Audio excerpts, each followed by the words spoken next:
you please rise? Ladies and gentlemen, please remove your hats for the playing and singing of our national anthem by the award-winning Spirit of Waxahachie Band.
Spirit of Waxahachie Band and our national anthem getting us ready for tonight's game and also getting us to the point on our pregame show where we like to find out what's going to be the keys to victory tonight, the Michael Key Turner keys to victory.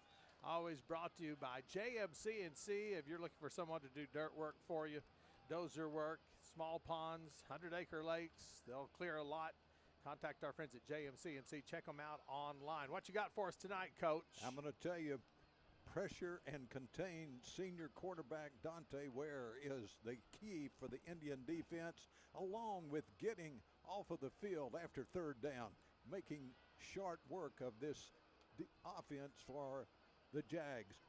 And on the offensive side, Ken, get the passing game going, get it in gear, and as always, creating turnovers. The Indians are a -4 in turnovers this year. They are generally in the plus category, but looking to finish up the season in the plus category and creating turnovers. Waxahachie Indians in the classic green and white tonight. Green jerseys, white numerals and letters, the green helmets with the Indian spear, and the bright white trousers tonight.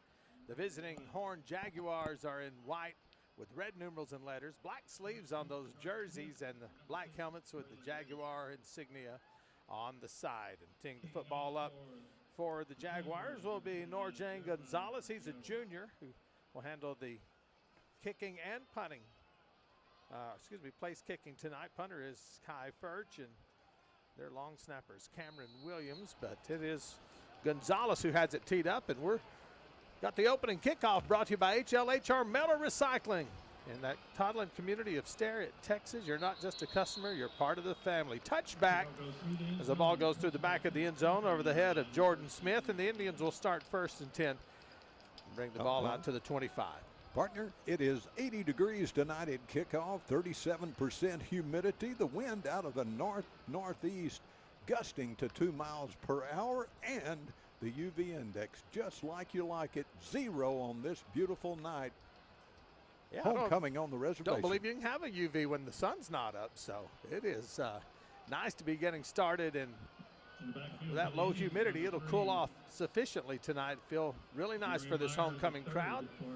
So here comes the Waxahachie Indians, Jerry Meyer III, and he has Jordan Smith in the backfield with Strange taking the night off, getting healed up, and the first play will be a quick pitch outside. Cohen Brown with some blocking, but it breaks down quickly, and he only manages 2 yards on the reception as that defense quick to the football, and making the stop is their safety, Donnie Durham. Well, the offense going quickly, no huddle. Meyer getting them all together. 2nd down and 8 for the Indians from their own 27. Now 4 receivers to the left side of the formation, 1 right. J3, and there's a penalty marker. This may be an illegal formation. Ball downfield deep. Cohen Brown can't get to it, but his jersey's pulled, and that's going to be an interference. We may have offsetting penalties. I think you're absolutely right. The Indians, I don't think they ever got set before the snap of that ball. All of the motion of players moving to the left side of the center. I agree with you. We're going to find out for sure, though.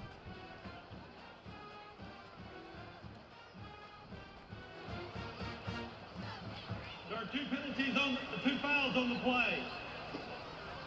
Offside. Oh, wow. These are both going to be against the defense. They'll decline that one. Pass interference. And take the PI. That's going to be a 15-yarder. The DPI will be enforced from the previous spot. 15 yards. And that'll move the ball out to the Waxahachie 42-yard line. Well, the right corner did get up close to the line of scrimmage, Ken, and you're what looked like maybe the Indians moving early. Yeah. Was not the case. So 1st and 10 for the Indians from their 42. Rolling and now handing off on the counter, and Smith runs into a crowd and gets a yard on that play. White jerseys all around the Indian tailback. Finally brought down that time by the linebacker, Keandre Sheffield. 2nd down and 9. Well, we talk about the Indian running game, and these 5 offensive linemen have been there all year. Liam Anderson, the center, Justin Williams and Malik Desmuke, the guards, Grant Gonzalez and Elijah Mendoza, the tackles, have done an outstanding job of opening up running lanes. 2nd down and 9. J3 wanting to throw, nothing there, now running. J3 now flips it out just before he crosses the line of scrimmage. It's a short completion, but it is out to the 45-yard line as he spotted right at the last second his receiver. And I believe that was Matthew Scott who hauled that in. And Matthew has not been in a lot of action this year, but makes a nice catch to set up a 3rd down and 6.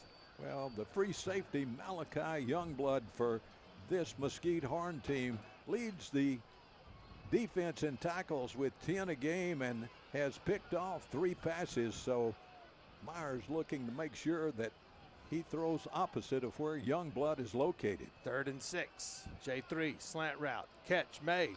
Taylon Pierce is going to be across midfield. Has the 1st down for the Indians. Jordan Thompson Woods. Those double 5s, you have to watch out for that. And Jordan Thompson Woods, the 5'10", 170-pound sophomore receiver, has a 1st down for the Indians. Well, it's Jordan's 16th catch of the year, the 2nd leading receiver for this Indian team. Indians in Jaguar territory, 1st and 10 from the Horn 48-yard line. Opening drive of the game. J3 will keep, and now he's in trouble. Now just throws it away, and now a penalty marker flies. He was outside of the tackle box. There wasn't a receiver. He got it to the line of scrimmage, though. So let's see what the discussion is.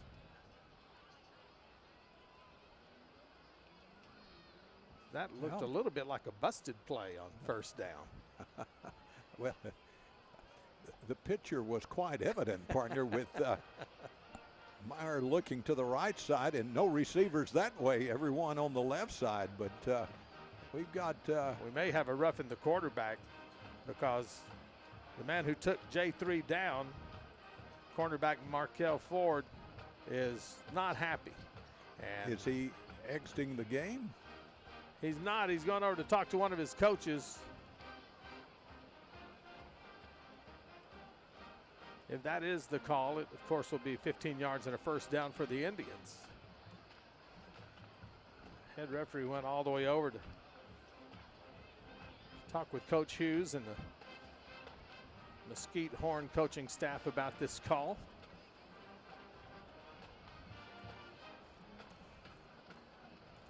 And now officials are still discussing the situation on the field as well. You look at the 4 down linemen for this Mesquite Horn team. They average 240 pounds. Here we go.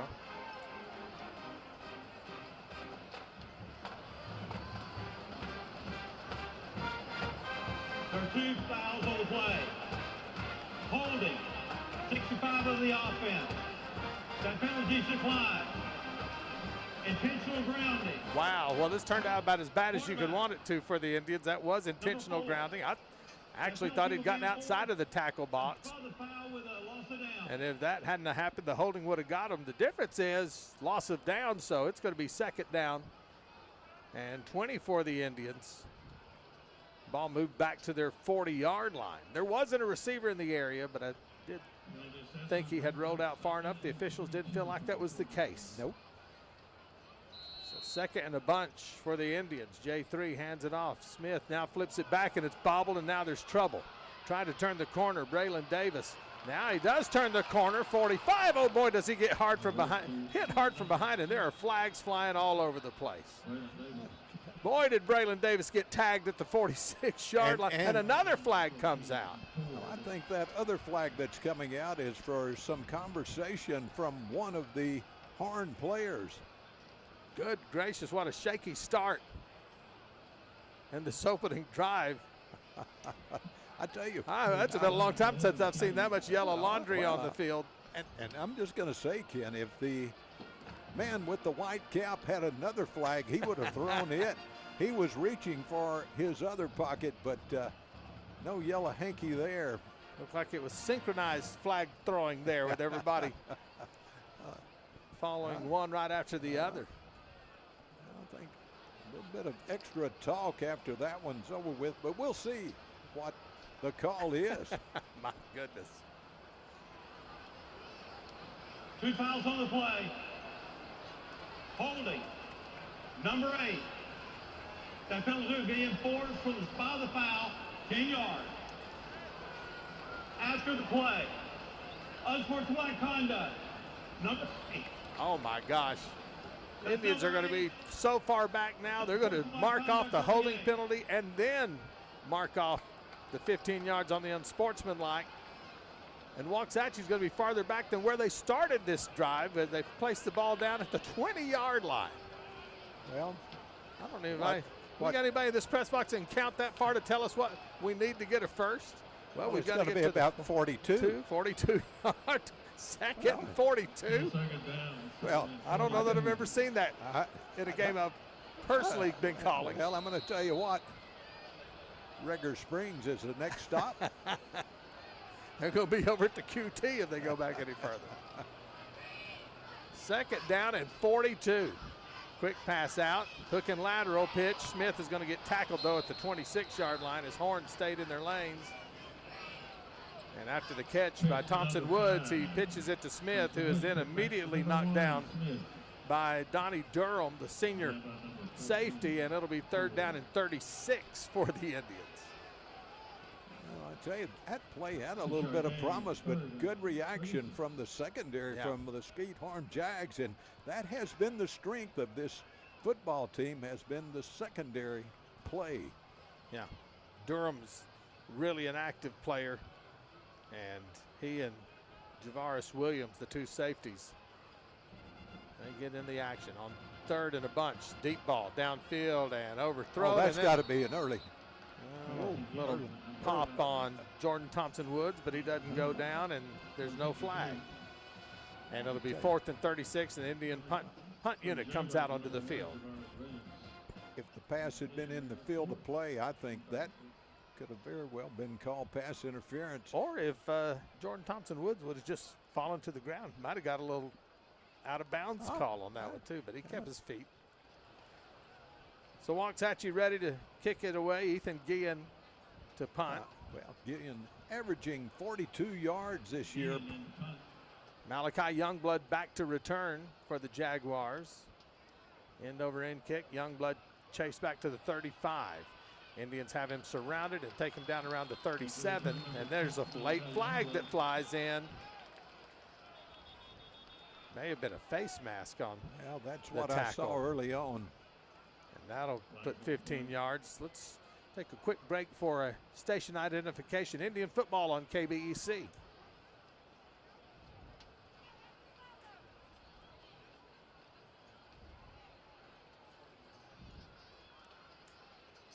So with 8:49 to go in this opening quarter, Mesquite Horn will have the ball. Face man. Number 34, 15 yards, continue the run, automatic first down. So Mason Fincher getting hold of a face mask, and that 15 yards will move the ball to the midfield stripe, and good starting field position for this Mesquite Horn offensive unit. Quarterback Dante Ware, the senior. I'm going to tell you what, the back pockets of the officials going to be worn out before we get to halftime, partner. Pulling out the yellow hanky. Woo! Already 5 penalties, and Horn just now getting the football for the first time. Ware and Williams, an early movement. That'll get the Jaguars their 5-yard penalty to put them back at their own 45-yard line. This could be a long night at this rate. Well, hope nobody has homecoming activity scheduled for after the game tonight. Well, when you look at the time we played, 3 minutes and a few seconds, and we're already 13 minutes into the game. 1st and 15 for Horn. Clockwise. Where at quarterback is starting running back is Cameron Williams. 1st and 15. Ware sends man in motion, sets up strong side left. Cameron Williams takes the handoff, breaks into the secondary. Stopped at the 49, a yard short of the original line of scrimmage. 2nd down and 11 coming up for Horn. Well, Williams averaging about 7.6 yards every time he touches the ball. Left tackle Robert Terry, left guard Chaska Martin, center is Connor Gibb, right guard Nehemiah Avery, and right tackle Cole Seaton. We'll talk about the receivers after the 2nd and 11 play. As Ware takes the snap, and he'll keep it. His first run of the night, gets tripped up, and ball comes loose. Scramble. Indians, of course, say they have it. The Horn Jaguars say they have it. What does the officials say?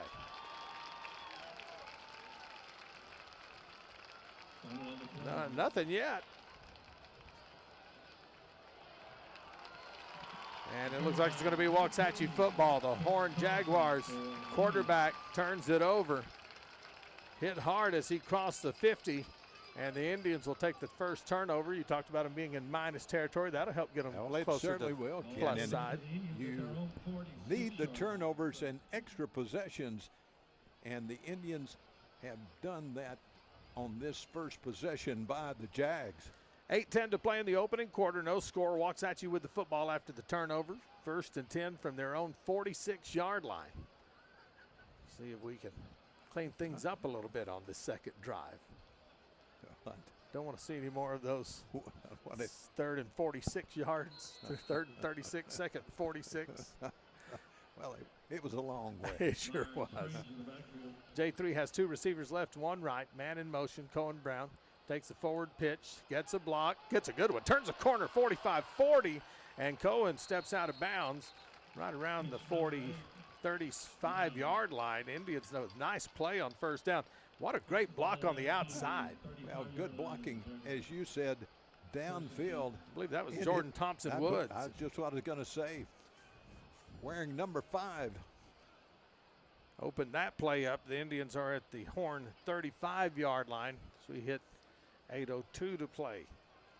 And going out of bounds, stopping the clock. Here in the first quarter, J3. Snap, handoff. Smith coming left, big hole. 30-yard line, cuts inside 25-yard line, stutter step, trying to find room, gets to the 22 before he gets his pegs knocked out from under him by Donnie Durham, and there's another Indian first down on a 13-yard run. Good one from Jordan Smith. Well, Jordan Smith, 212 yards rushing on 27 carries. That's right at 8 yards per carry, Ken, and you see the quickness and the elusiveness and the moves that he can make. As we talked about, he can turn on a dime. 1st and 10, Waxahachie from the Jaguar 22. And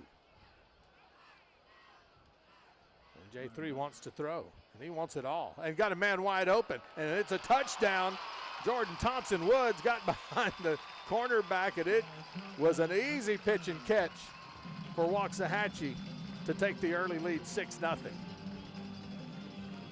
Well, Jordan Thompson-Wood, 3rd catch for a touchdown. And when you talk about Jerry Myers and his accuracy, number 9 on the year passing for J3.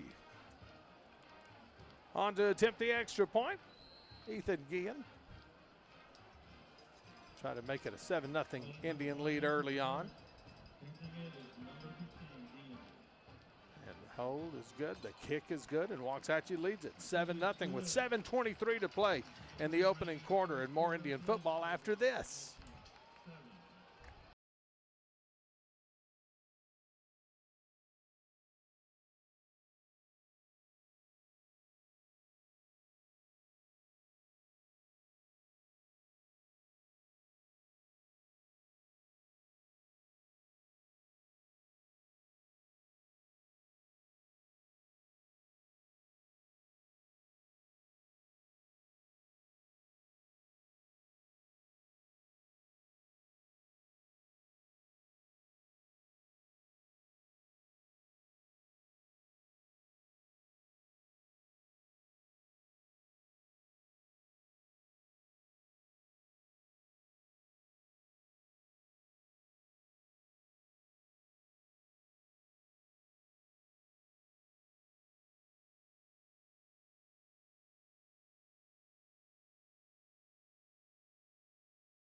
By Compton's Carpet Cleaning and Restoration. It's not clean unless it's Compton's clean.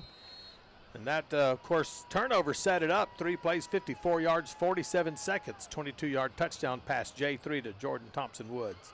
7-0 Waxahachie. Kickoff from Guillen goes into the end zone for a touchback to set the Jags up 1st and 10 at their 25. Well, we've certainly said how much stronger the leg of Ethan is this year, and pounding it deep into the end zone and no return. And Indian defense, we talk about the 4 down linemen, the 2 linebackers, and Coach Tollison going with 2 rovers tonight, partner, trying to make sure that they can contain the quarterback, Dante Ware.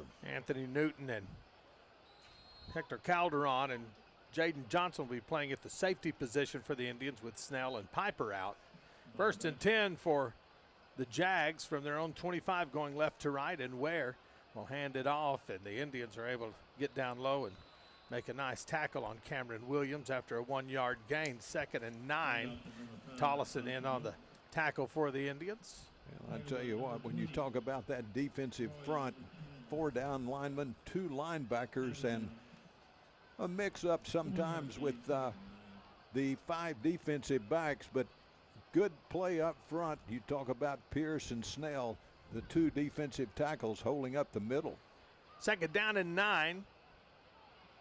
Man in motion, jet sweep. Nope, keep by Ware, and he's got room. Watch out, he's fast. Midfield, 45-40. Indians have an angle on him, and a tackle made around the 26-yard line to save a touchdown run as Hector Calderon just stayed with it and got him around the ankles, but that's a huge run for Ware. Well, a good RPO that time as he faked to his halfback, held it a little bit extra. The Indians right there to tackle the running back Williams, but as you said, the quarterback Ware pulled it and tucked it and took it for a big yardage gain and a 1st down. 49 yards to the Waxahachie 25, where it's 1st and 10 for the Jaguars. 6:39 to play in this opening quarter. 7-0 Waxahachie. Ware has a diamond formation of 3 receivers to his left. Williams to his left will take the handoff, trying to get outside. Indians all over him. That's a nice job getting down low for Waxahachie was Hector Calderon, and when he tried to jump over him, Cohen Brown was able to finish him off, and that'll be no gain. 2nd and 10 coming up for the Jags. Well, Williams, 6 foot, 205-pound senior. We said the 2nd leading rusher He's a big on this guy. team. He sure is. He dwarfs Ware in that backfield. Ware's 5'8". 2nd and 10. They'll keep the same formation. Ware drops back to throw. No protection. He's running now for his life. Turns upfield. He's got the great wheels, and the Indians catch him just before he gets the 1st down. Tollison tackles him at about the 17-yard line. It's going to be 3rd and short coming up. Well, Coach Tollison talked about how important it was to contain him, not let him get outside. A little bit of action in the back of the end zone with the Indians covering a wide receiver, but did not see a flag being thrown. I see them talking like there's been one thrown, but I do not see the flag on the field, so let's check this conversation. It's the back judge talking to the referee. Is there a Oh, flag yeah, on the way outside? on the other side, Yeah, partner. On the I outside. mean, on the outside of the back outside of the pylon. field. Closer to the track than it is. 2 fouls, of course. Personal foul. Offense. Personal foul. Defense. Those penalties will offset. Replay third down. So that tells us defensive back and receiver were tangled up in imbroglio in the end zone, and we'll have a offsetting penalties. I'm going to tell you what. The man in the white cap is going to be hoarse before this one's over with. Those tonight. were dead balls, so it'll be 3rd down and 2 for the Jaguars. He's taken a lot of airtime already, Sure partner. is. On 3rd and 2 from the Waxahachie 17, Ware. Early movement by the receiver is going to cost him 5 yards. It'll be 3rd and 7. Just a little lean out there by Markel Ford, and once he started, he couldn't stop. 14 of the offense. 5 yards. Still third. I think Ford was the one that was in the early talking on the play before. It'll be back-to-back situations he doesn't want to have to explain to his coach when he gets off the field. 5:20 and counting to play in the opening quarter. 7-0 Waxahachie. Mesquite Horn 3rd and 7 from the Indian 22. Ware with a long count. Now takes the snap. Throws towards the corner of the end zone. Good coverage by the Indians. Ball was intended for Markel, and Waxahachie had that covered up really nice. And Markel Ford couldn't come down with it because of some good defense by Waxahachie's Braylon Davis to set up a 4th down and 7. It looks like they're going to line up for a field goal attempt. That's Norjan Gonzalez, who is their kicker. Long snapper is Cameron Williams. Holder is Dante Ware, the quarterback, which you always have to be careful when that little guy's back there, because he can pick it up and scoot too if they try to kick what will be a 40-yard field goal. They're going to have to hurry. Play clock's running down to 2. They get the snap off. The kick is blocked. Indians can return this, and they do. Down the field, this is going to be a 2-point conversion for Waxahachie. Excuse me, that's a field goal attempt. That's a touchdown. What am I talking about? Partner. That's not an extra point. That's 6 points on the blocked field goal attempt. Well, it came from the left side of the Indians' defensive front. And Davis scoops it up, and he just runs all the way back. Takes that thing about 64 yards for the return, and Waxahachie leads at 13-0. It's the special teams get a play going. So you've had a fumble recovery that set up the Indians' first scoring drive, and now you got a blocked field goal attempt that's returned for the touchdown. And the Indians are an extra point away from taking a 14-0 lead.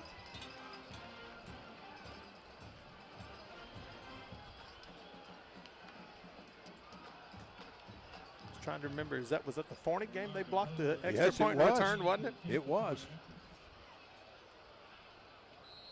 But the blocked field goal is for 6. If I'm not mistaken, that was Jones, number 21, that was right. from the left side of the Got defensive set and got the block. block. Davis scooped it up and scored. Penalty markers fly as Guillen kicks the extra point, but hold on.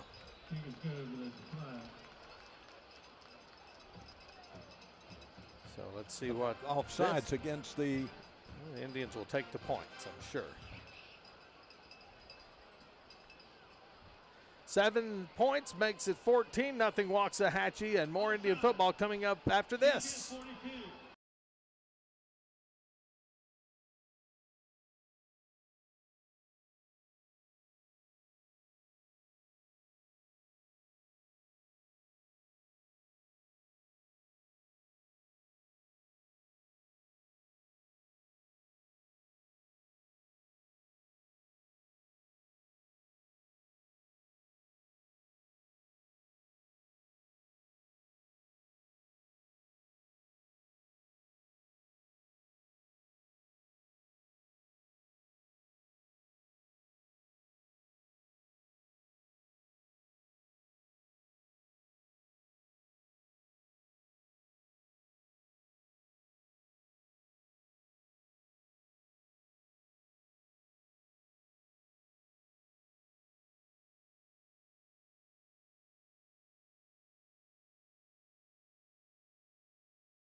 Closer to the goal.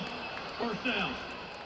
All right, that'll cost the Jags some yardage, and half the distance will put them back at the 10. Actually, it'll be from the point of the infraction, so it may be farther back than that. Let's see. Looks like they're going to mark that at about the 8-yard line. So starting in the shadow of their own goalposts are the Jaguars, down 15-0. Let's see what Ware and company come up with to try to quell this Indian uprising. 2 unanswered touchdowns. Julie Gee in at one of the defensive tackle spots. Ware sends his tight end in motion, sets up strong side left, hands off, Williams follows. Indians tried to bring him down. He's running hard across the 10 out to about the 14-yard line. Pick up 5 yards on first down before the Tribe is able to take that big running back down. 2nd and 5 coming up. We like to talk about the linebackers for the Indians. You're talking about number 1, Demorian Cooper, and number 20, Kay Tollison. 2 of the most active Indians on the defensive side of the ball. Indians have Anthony Newton Jr. in as well at that spot. They're kind of changing in and out on those rover spots. 2nd and 5. Ware back to throw. Pressure, puts it up to the sideline, and what a catch by. Oh, it's not incomplete. A catch. In and out of the hands of Markel Ford. Ford got his hands on it. And good job by the Indians not giving up on that and finally stripping the ball out of his hands. He's definitely the go-to guy for Ware. But Braylon Davis has done a great job on the outside, and he got his hand in there and stripped that away. Well, that's 2 times that the pass has been there, but it's been better defense by the Indian cornerback Davis. 3rd and 5. Jags from their own 14-yard line. Indians force a 3 and out here. They're going to get good field position. Ware takes the snap, deep drop, pressure coming, running, in trouble, sacked. Flag comes out. No. After he sacked at the 4. Clausen was the one who got in and finished him off, but now let's check and see what this penalty is. Let's hope it's a hold. Well, I do too. Well, Marsh, the left defensive end, and Clausen, the right defensive end, met at the quarterback that time. And Chop block. it is against the Jags, but it's a chop block. Indians will decline that and force the punt.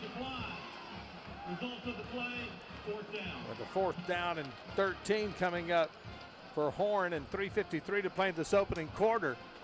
And Waxahachie leading by a 15-0 score. So Waxahachie should get great field position here. Let's see if they try to put a little pressure on Kai Furch, the junior punter. He's all the way back, just a couple of steps in front of the back line in the end zone. Well, the pressure is going to be on the deep snapper. Cohen Brown, they're going to put Davis back to return. High snap, but he pulls it down, gets his kickoff, and it's definitely returnable. 34-yard line to the 20-yard line. Sidestep to the 15, to the 10-yard line. Indians are already in the Red Barn Flea Market red zone on the return by Davis. 1st and goal for Waxahachie. Tell you what, the Indian special teams this year have been special. They really have. And that was Cohen Brown, though, on the return. It was number 8. Number 8. Cohen weaving his way down to the 10-yard line, sets Waxahachie up 1st and goal. Trying to add to a 15-0 lead with 3:32 to go in this 1st quarter. Partner, an early score, Duncanville 7, DeSoto 6 as they play in the 1st quarter. All right. Keep an eye on the Panthers and Eagles tonight for sure. Meanwhile, the Indians on 1st and 10. 2 receivers left and 1 right for J3. Smith in the backfield. And he'll take the handoff, find a little crease, but not much. Gets to the 9. Met emphatically on that other left side by that linebacker, Cameron Williams. And they're going to actually say no gain. He's down at the 10, so it'll be 2nd and go. I'm going to tell you what, partner, we're not going to give the name, but the Jag wearing number 4 has had something to say after every play. The linesman on that side visiting with him again and asking him to calm it down number if he would. 14. Yes, sir. We've called his name a number of times. Handoff Smith up the middle, tripped up as he gets to the 8, and it'll be 3rd and goal from the 8-yard line for the Indians. So Waxahachie with a 3rd and goal from the 8. Well, it's Markel Ford, Yeah. The 6 foot, 205 pounder. I didn't want to throw out his name Oh, on well, that listen, one, he has been certainly he's on the roster. talkative. He's had a lot to say so far this evening. 3rd down and 8. Indians in a tight formation except for their receivers who are split left and right. 2 left, 1 right, and offsides, free play, throw to the end zone, touchdown, Cohen Brown. If this is offside, the Indians will decline that and take the 6. Looked like the Jags jumped all across the line of scrimmage. And it is a touchdown. Waxahachie, 8-yarder, J3 to Cohen Brown. And Waxahachie will take a 21-0 lead for the time being. Cohen Brown's 5th touchdown catch of the year, and that's Jerry Myers' 2nd touchdown, number 10 on the year through the air. And we thought that the air attack might be in play tonight, and certainly we have seen that early in this ball game. Ethan Guillen for the extra point. Snaps high but holds down. Bernard does a great job of getting that down there for Guillen. Flag flies out on the extra point. Hang on. Let's check this yellow hanky on the far side of the field.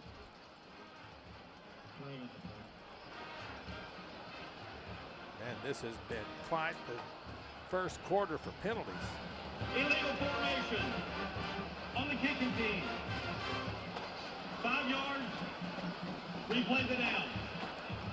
Well, that surprises me that the Jags would have them kick it again instead of taking the penalty on the kickoff. Guillen's got the strong leg. 5 yards generally will not make that big a difference, but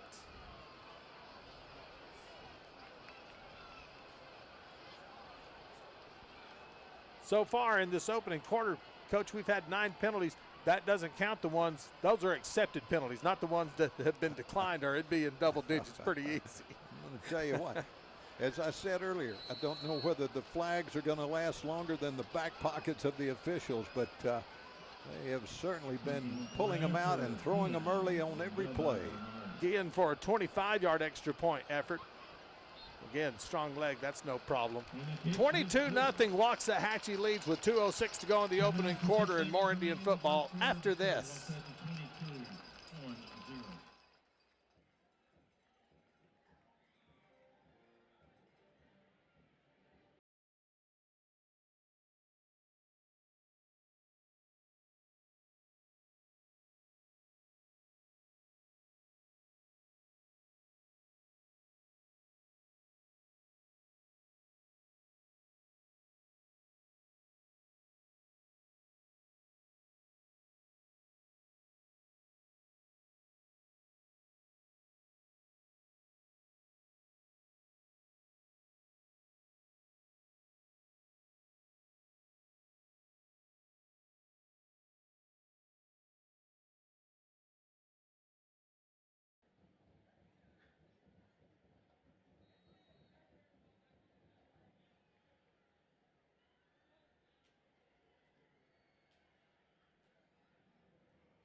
Give you the scoring summary after this kickoff. The Jags returning from the 1-yard line. Ethan Guillen's kick and finding some room to run to the outside. It's Abu Kamar's to the 40. Penalty markers down. I'm just going to start saying that whether I see a flag or not. He's out of bounds around the 45, but now let's check the penalty. That scoring summary for the Indians, 3 plays, 10 yards, 1:26 off the clock. And that's brought to you by First Financial Bank. You would think it was holding, but we'll let the... I hope the official concurs with you. Holding on the return team. And he does. That hold by Rodarius Wilson will cost the Jaguars yardage, and now we are officially into double digits. 10 penalties between these two teams here in this opening quarter. And the holding was way after the return. That's the kind of thing that drives a coach crazy. Well, it certainly is. You know, the Indians in scoring in quarter number 1 on the year, Ken, had scored 23 points only in quarter number 1. They've got 22 tonight. They had given up 35, so the Indians do start this game and put points on the board early. Dante Ware, low snap. He'll take off running, tries to get to the outside. Indians have him bottled up. Can't get away from the clutches of Demarion Cooper. He wraps him around the shoulders, drops him for a loss of a yard back to the 15, where it'll be second down and 11. Well, give Clausen the right defensive end for the Indians. He allowed that one to be strung out a little bit further to the sidelines where the other Indians could catch up. Second down and 11.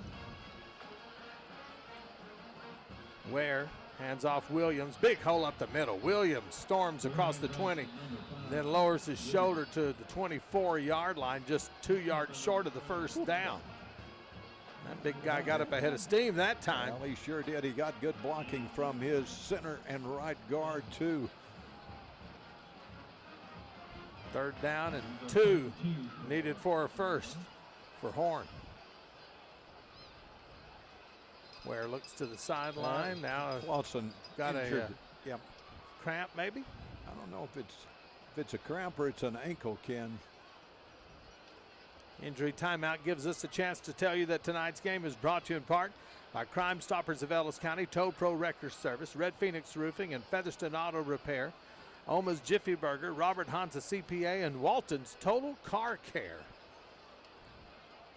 It has certainly been all Indians early, and this one, Waxahachie, with a fumble recovery set up on a short field to score their first touchdown. A blocked field goal returned for a touchdown, and then a punt from out of the end zone set the Indians up after a great return by Cohen Brown in a goal-to-goal situation. So it's been quick work to put those 22 points up on the board for the Tribe here in this opening quarter. Well, it's a right ankle, right leg as Clausen limps off. The junior, 6'1", 220-pounder. I want to tell you what, you talk about being active. Yeah. He has certainly had a good start to his season. It's hard to believe we're still in the first quarter of this football game. I was just looking down thinking, hey, how come the bands aren't getting ready to march for halftime? And I thought, oh, wait, it's 54 seconds in the first quarter, not the half. Yeah, 44 minutes off of the clock to play it so far. 3rd and 2, Indians showing run stun in this situation. Here they come. Williams able to run over a couple of Indians and get the first down out to the 31-yard line. Boy, the big boy just laid the leather to a couple of Indians and refused to be stopped. I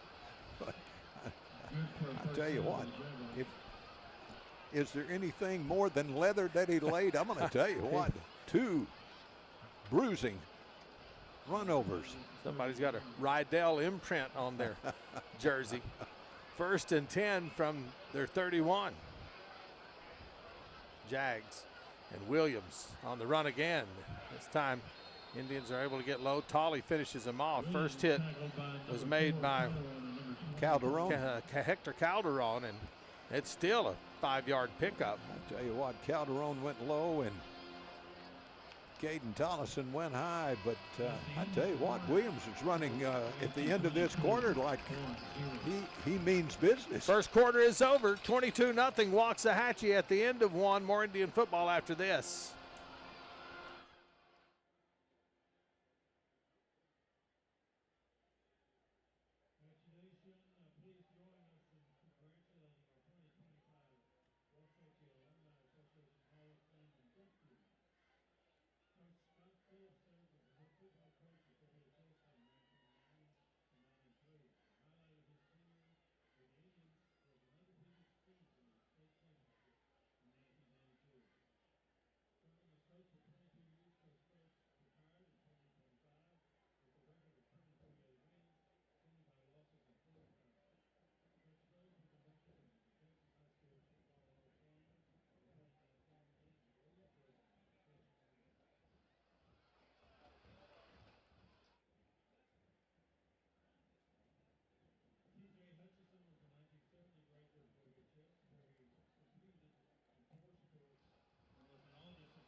Teams swap ends of the field as we start the second quarter from Stuart Lumpkins Memorial Stadium. Homecoming 2025, and the Indians up 22-0.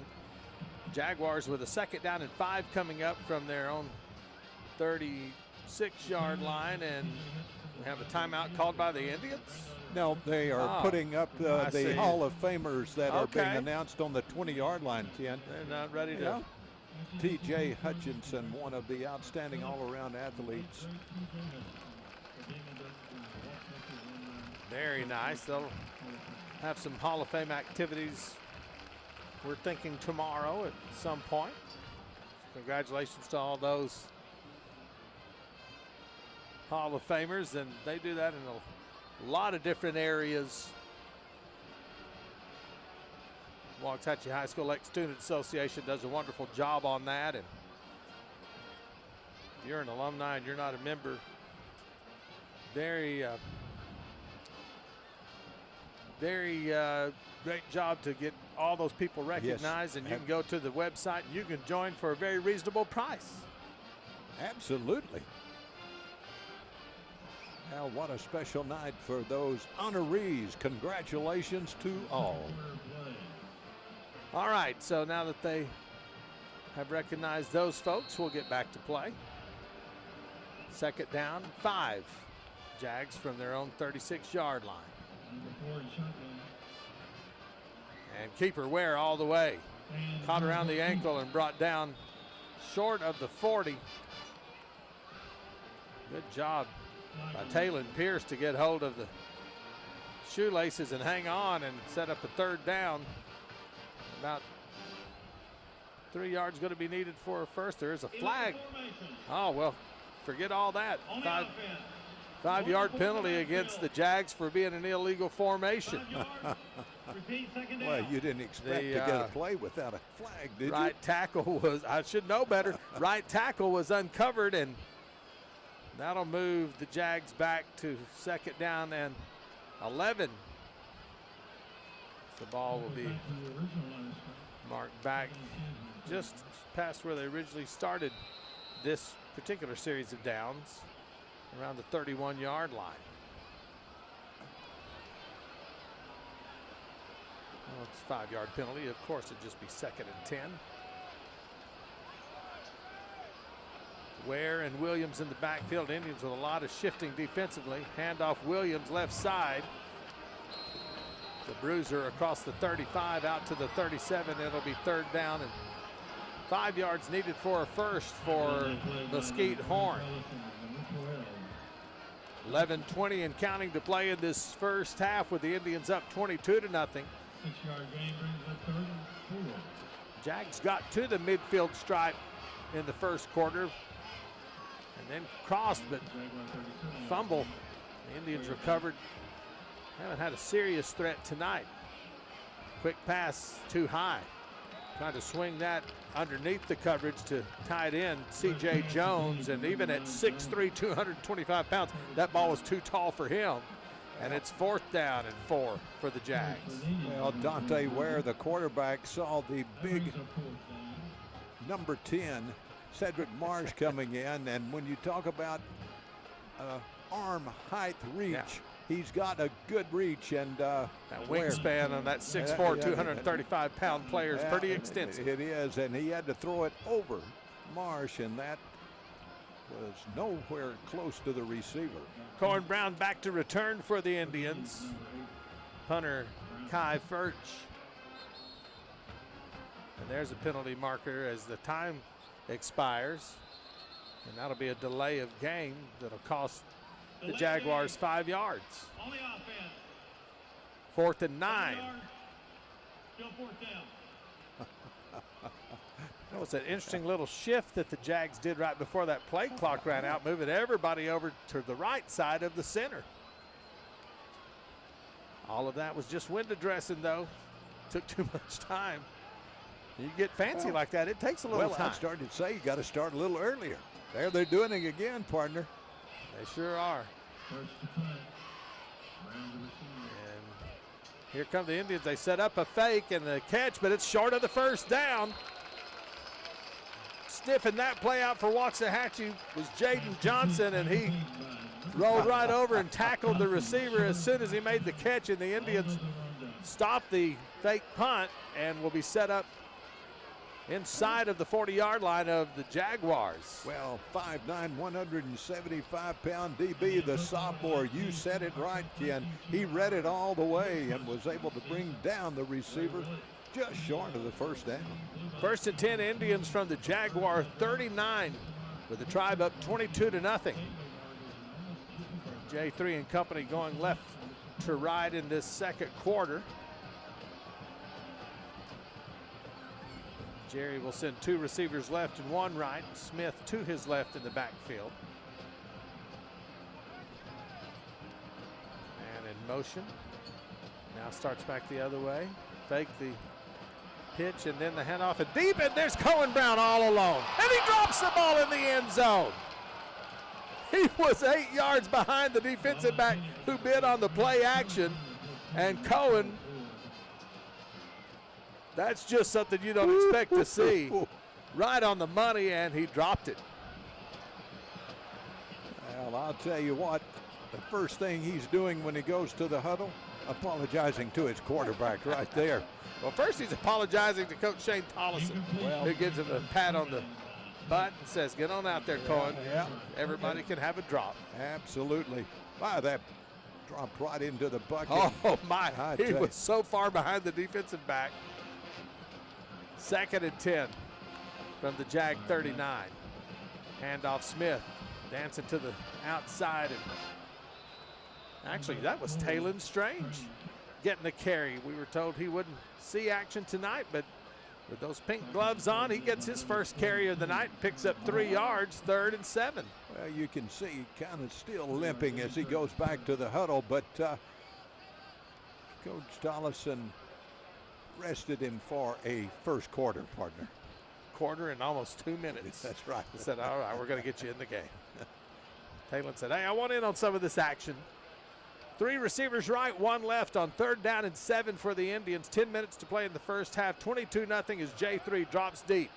Steps up, now rolls right. Oh, he throws on the run, and there's Cohen Brown, and he makes this catch, and he's going to fight his way down to the 1-yard line. He can make the tough catches. Well, that was a good one. He had to go 360, did a complete turnaround to pull that one in. And the Indians are in the Red Barn Flea Market red zone, set up 1st and goal at the 1. Give a lot of credit to J3, too, as he sprinted to his right, avoiding the rush, giving him just enough time to find Cohen Brown, leading receiver for the Indians. 1st and goal from the 1. See if they, I didn't notice, did they bring in the Bulls package here? Yes. They're going to have to hurry. Play clock's down to 1, and they get it off just in time, and Bernard plows ahead. Did he get in?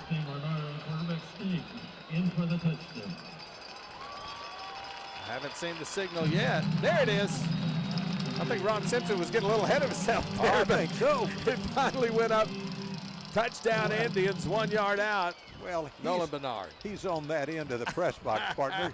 Got a little bit better view. Uh-oh, the Indians are going to get a penalty, though, for a little bit unsportsmanlike conduct, showing a little bit of a dance right there at the 5. So,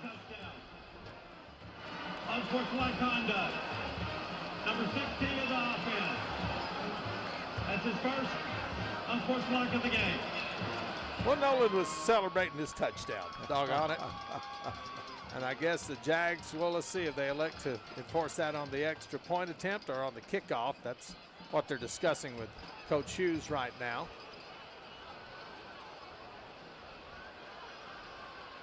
Again, I would just say, from this perspective, I'd rather do it on the kickoff. Yes, I agree. Guillen with that strong leg, you can mark him back 15 yards. And still better than 0 chance that he's going to make that one.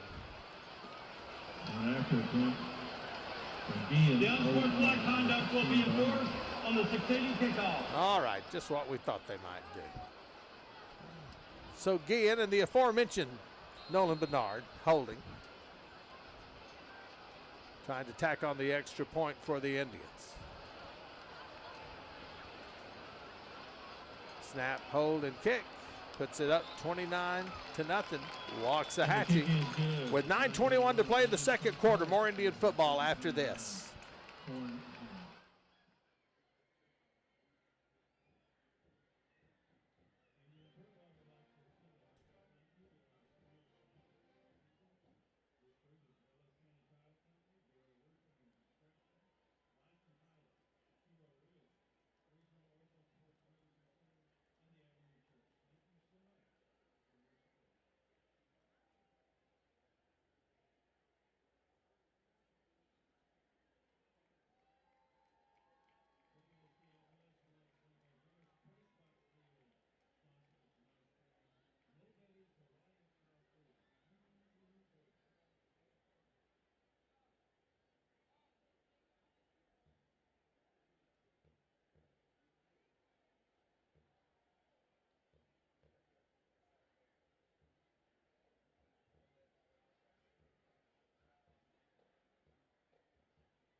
(29-0) Waxahachie. We'll let Guillen get this kickoff and then pass along the Indian scoring summary. Strong-legged kicker for the Tribe, ready to boot it away after the Indians score the 1-yard touchdown from Nolan Bernard. This time short and angled to the sideline, taken at the 21-yard line on the return. Is Cameron Williams, and Williams is wrapped up and brought down about the 31. That Indian scoring summary: 4 plays, 39 yards, 1:25 off the clock before Bernard plunges in from a yard out. And that's brought to you by our friends at Mower Depot in Waxahachie. Well, it's not often that the return man finds himself the only one on that side of the field. All the blocking was on the other side. Have an updated score, partner, in the second quarter. Duncanville 21, DeSoto 6. 21? Is that what you said? Duncanville 21, yeah. DeSoto 6. Okay. Yeah, we got the flag, yes, sir. Offside against the Indians means the Tribe, who was already kicking back 15 yards because of the penalty, will be moved another 10 yards back, or 5 yards back, and Guillen will be kicking from the 20-yard line. All right, so the Panthers, you know, there's something to be said about that string. Waxahachie versus Duncanville, Waxahachie versus DeSoto, then DeSoto versus Duncanville. That 3-week stretch, the highs and lows. Yes. Of beating a really good team, losing to a team. Now that team has to play a really good team, and it's pretty tough to work your way through that stretch mentally. But game's not over, but the Panthers at home with extending their lead. In the second quarter, Mesquite 16, Kickoff, and it's Williams again from the 20. Coming out to the 30. And the 35-40. Midfield. 40-yard line, 30-yard line, still going and out of bounds at the 24-yard line. That's Malachi Youngblood with a nice return for the Jags to set them up in their best starting field position of the night by far. All right, so that Mesquite trailing. Okay. Cedar Hill by the score of 16-0. Getting ready to shock us when you said Mesquite first. And I was going to shock you, but came to my senses. 56-yard kickoff return by Youngblood. 1st and 10, Jags from the Waxahachie 24-yard line. 9:04 to go in this first half, and the Indians up 29-0. Ware and Williams in the backfield, 2 receivers right, 1 left. Dante Ware will hand it off, and Williams is stacked up right away. Tollison got 2 runs at him. Hit him, bounced off.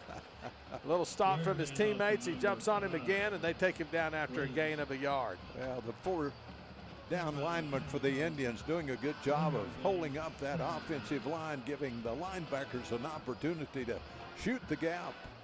Last man up off that pile was for Waxahachie, Julie G, that you talked about earlier, getting some playing time tonight. 6'3", 260-pound sophomore. Yeah, I'll tell you.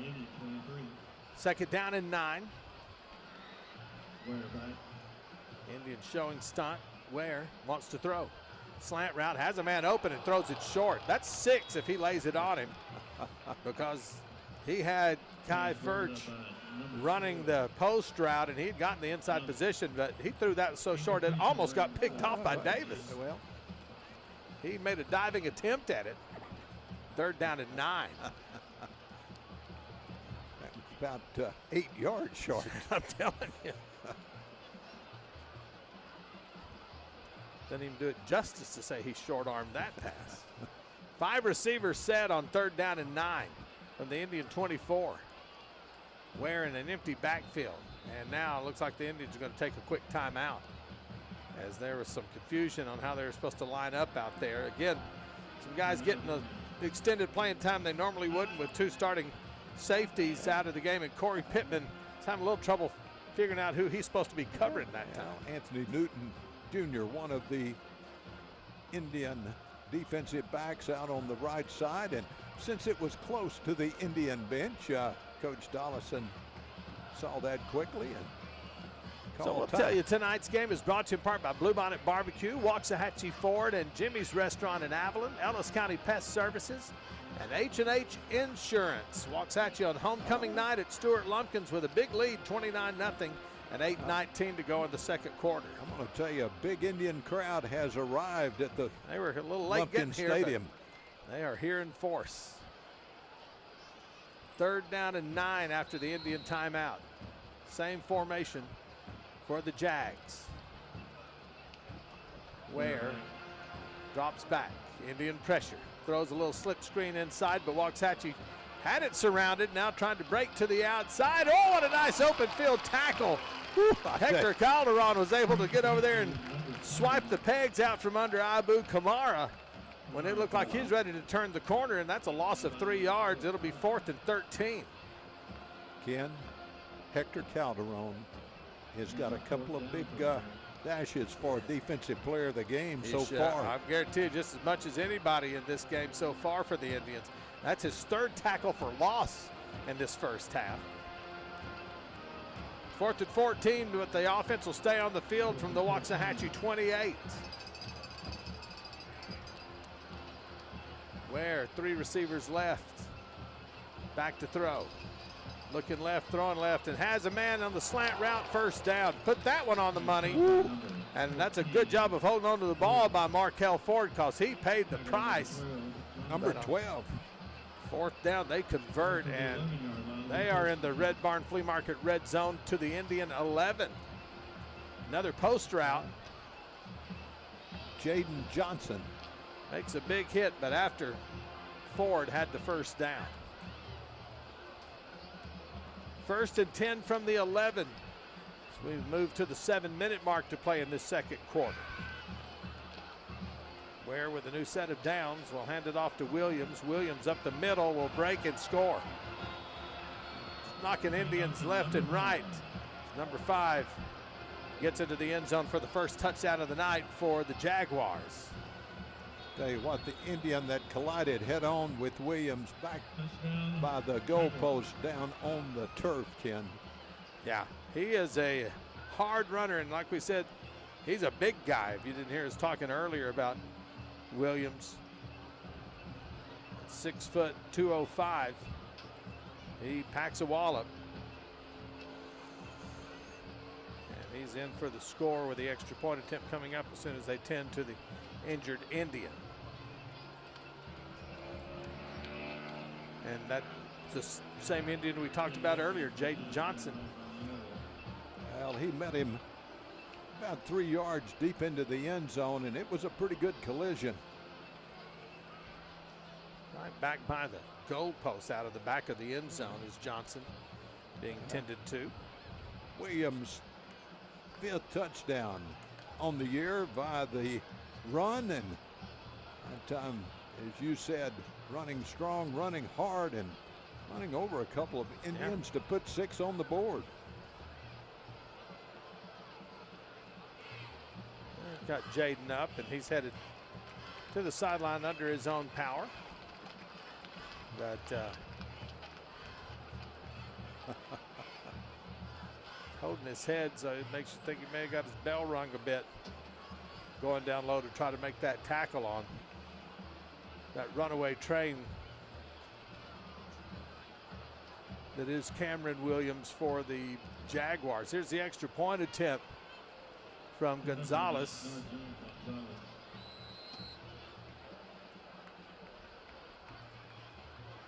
his kick is away, and it is good. 6:55 to play in the first half. There's another late flag that flies after the extra point. And we've got some more how do you do's going on down there between these two teams. So whatever happens will be enforced on the kickoff. 29-7 Indians. More Waxahachie football after this.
Scoring drive for the Jaguars. 5 plays, 24 yards, 226. That great kickoff return set that all up for the Jaguars. And of course, as the Indians were having to kick way deep because of penalties, 29-7 Indians lead with 6:55 to go. That scoring summary brought to you by Compton's Carpet Cleaning and Restoration.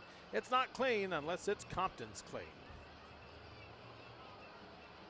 And now with this penalty against the Indians, Jags will kick off from the Waxahachie 45-yard line.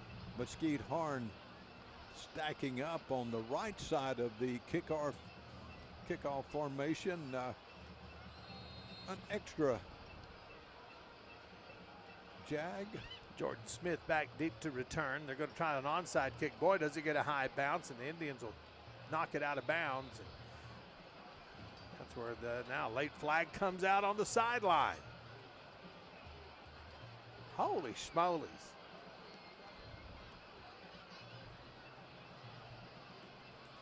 I tell you, it's going to be homecoming 26 by the time we get this game over with. They just change classes, honor classes. Well, I tell you what it's going to be. It's going to be a lot closer to your birthday.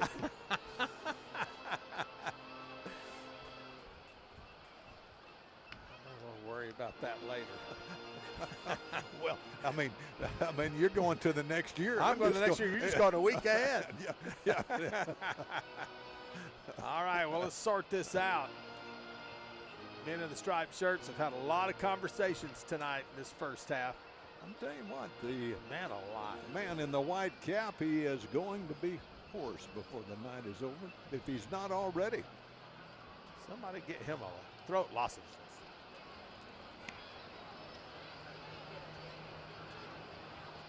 Walking to the home side to tell us all about it. There's no foul for a free well, kick. how about that? They're going to wave one off. 1st and 10, Waxahachie. Still took as long as if it was a regular penalty, but at least nobody's getting penalized here. Indians 1st and 10 from their 27. 4 receiver formation, 2 left and right for J3. Seems like it's been a long time since the Indians have had the football. Strange still in the backfield. There's a little pitch forward. Coming around the corner. Nice open field tackle by Horn. It looked like Zayden Smith was going to get some momentum going, but then he got caught by C.J. Jones and tackled after a 4-yard gain, 2nd and 6. At the 31-yard line.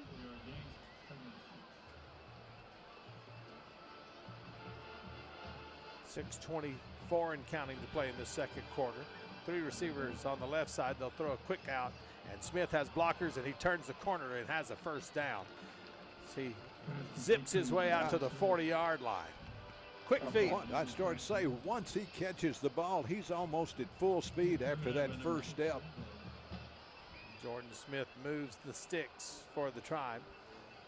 You mentioned in the pregame show, the Indians going with the new electronic wristbands that are all the rage in high school. Got those during the 2-week break and have been very happy with the way that has worked out. You've noticed we haven't had any, cross your fingers, false starts tonight, which had kind of been an issue at times. Nor wrong patterns run. 1st and 10. Handoff, Strange, shake and bake. Gives a little arm pump, then turns it up for a 4-yard gain to the 43-yard line. I tell you, Coach Donaldson through the 2-week break, as you said, very satisfied with the new gadget. Yeah. Said he'd talked to several coaches who were utilizing that. They all raved about it. So Indians got on board, said it's just like a smartwatch, and each play the players could see exactly what their responsibility is for that play. 2nd down and 7, only a 3-yard pickup. J3 throws a quick sideline route, catch at Cohen Brown out of bounds with a 1st down. Excuse me, that's actually a nice catch by Jordan Thompson-Woods, making that grab and stepping out. I tell you what, Jordan Thompson-Wood runs that down and out just as. You know, they're going to say he was bobbling that going out of bounds, Coach, and he did not get the catch.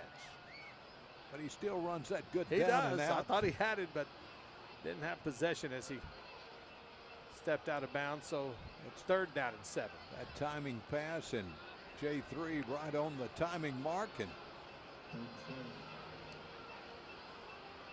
3rd and 7 with 5:33 to play in the 2nd quarter. Indians are going to take another timeout as the play clock's running down to 0.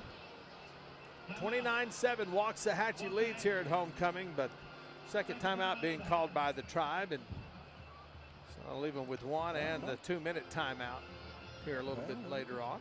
Talk about activities going on this weekend. A lot of it taking place. The honored classes and everyone getting together and looking at where some of the honor classes are sitting here at Lumpkin Stadium tonight. A good turnout.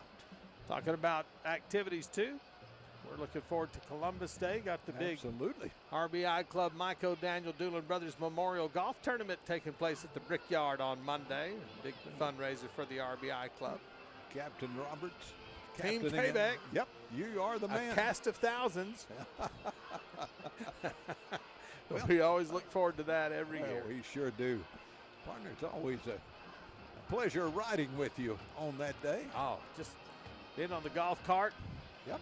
Philosophizing as we make our way through 18 holes. 3rd and 7 after the Indian timeout. J3 will have Strange to his right. 3 receivers right and 1 left. High snap, but he hauls it in. Drops back, has good protection, has room to run if he wants to. Throws to sideline. Oh my gosh, what a catch, and then what a hit.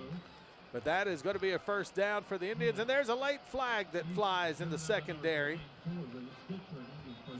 I'm going to tell you, Zayden Smith got popped, but he held onto the ball. Markel Ford really walloped him, and then way after the play was over, on the far side of the field, a flag is thrown.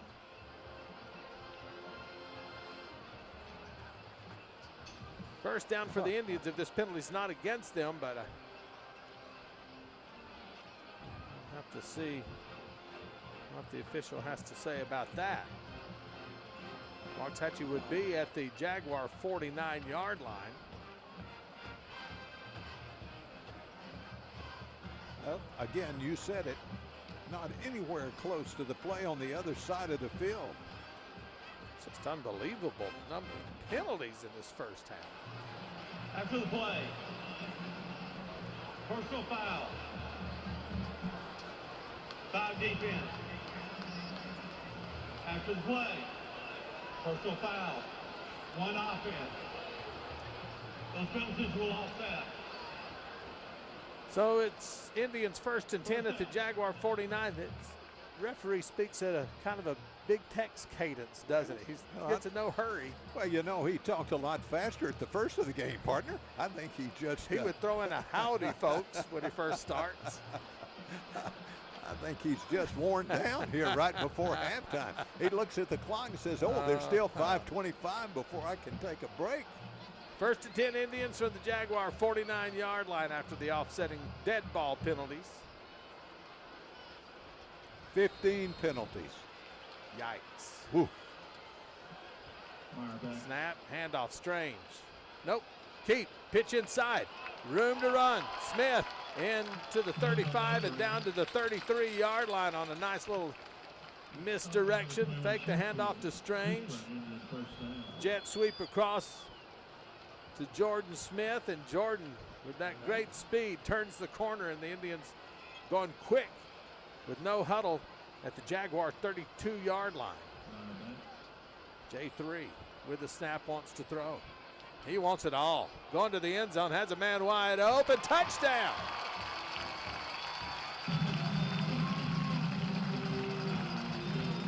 Waxahachie Indians through the air. There's another flag. It's going to be against the Indian receiver, Ken. I believe that had a little bit of celebration at the end of it. Touchdown reception for Jordan Thompson-Woods. From 33 yards out, will put the Indians up 35-7, and now again the Jags can decide if they want to penalize on the extra point attempt or the kickoff.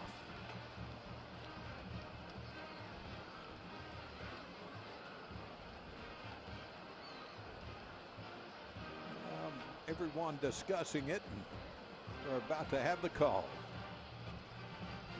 After the touchdown, unsportsmanlike conduct, celebration. Number 5 of the offense and number 1 of the offense. That penalty will be enforced on the succeeding kickoff. And today is Waxahachie Day. That's a second touchdown connection, by the way, from J3 to JTW. I'll tell you what, J3 has been spot on the deep passes tonight. Well, his receivers have been wide open. The extra point attempt on the way is good, and with 4:59 to play in the first half, Waxahachie increases their lead. 36-7 more Indian football after this.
Waxahachie scoring summary is brought to you by our friends at First Financial Bank. That's 7 plays, 73 yards, 156 off the clock. Jerry Meyer III has tossed 3 touchdown passes tonight. 2 of those have been to Jordan Thompson-Woods. Indians 36-7, and kicking again deep from their side after the 15-yard penalty is enforced. And the Jags will let that hit the turf and pick it up at the 23-yard line. On the return is Abu Kamara. He breaks to the outside. Kamara gets knocked out on a submarine tackle at around the 40-yard line by the kicker, Ethan Guillen. Says, I'll get in there and take care of you if nobody else will. Well, he is the safety after he kicks it off and doing his job right there. And now going back out on the field to pick up his kicking tee. Yeah, that's a shame he has to make the tackle and then go pick up his tee. That's right. Well, that's his own personal tee, partner. He doesn't want to lose it. Doesn't trust anybody else with it. No, he does not. Jaguars are first and 10 from their own 41 with 4:52 to go in this second quarter, trailing 36-7. And Dante Ware We'll hand it off to Williams. Right side, cuts back inside, spins on the W, goes down around the 48 yard line of the Jaguars. Nice pickup of 8 yards on that first carry. Yeah, we had about 4:45 when this drive started. See how long we can go without a penalty. 2nd down and 2. Just right at the bottom of that big green W in the center of the field here at Lumpkin Stadium. Williams again trying to get outside. It gets hit backside. Thought he was going to get up some speed and turn it upfield and got waylaid by Aaron Snell, and Snell's helmet popped off. He'll have to come out for a play. But he covered him like a big overcoat. Tell you. Loss of a couple of yards. And that was a heavy overcoat. Sure was. 3rd and 5 now for the Jags. Back at their 46 yard line. Indians again late getting into the proper coverage. Defensively they're set up ready to go, and keeper Williams almost ran into Ware, and that slowed everything down, and the Indians stopped that for no gain. 4th and 5 coming up. Well, with 3:20 and counting in the 2nd quarter and trailing, do you go for it on 4th quarter? I mean, 4th down right here? There's too much time. I think I'd punt it away. Matthew Grant in on that tackle along with Cedric Marsh to set up 4th and 5. If you don't get it, Indians have plenty of time and great field position to add to that already huge 36-7 lead. And here comes the punt unit, and now Waxahachie is going to take a timeout. And I believe that's their 3rd, but they do have the 2-minute timeout coming up. So Waxahachie leading big as we draw closer to halftime and get ready for all the festivities that'll take place on a homecoming Friday night. Well, certainly special halftime. You know, Indians probably called a timeout. If you remember, there was a fake punt early by the Jags, and so didn't work, but they tried it. Yep, Indians looking to make sure that if they should shift into everyone on the right side of the center, how the Indians will make that adjustment. Cohen Brown going back in deep punt return formation. And punter Kai Furch back to receive the snap for the Jaguars on 4th down and 5 from their own 46. Now the Jaguars split a couple of ends out. Snap is back, and Furch is going to go ahead and punt it. Cohen Brown is going to watch this bounce and take it on a hop at the 17-yard line. 20, 25, 30, 35, 40. Cohen Brown dragged out of bounds around the 45-yard line. Yeah, good return. 28-yard return. Oh, guess what? There's a flag on the field. Far side. Way away from the play.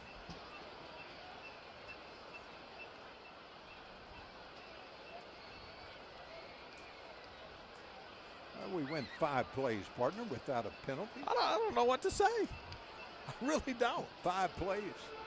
That's. What do we set at now, John?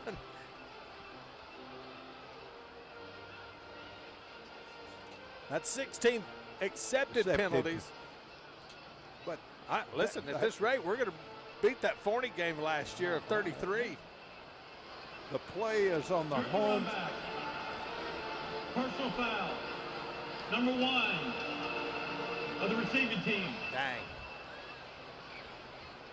15 yards from the end of the run. First down. So the Indians will not be starting at their own 47. They're more like their own 32-yard line after this 15 yards is marked off with 2:54 to play in the first half. 36-7 Waxahachie. Well, the official gave kind of the update to Coach Tollison that there was blocking on the other side. The Indian threw the blocker to the side a little late, so.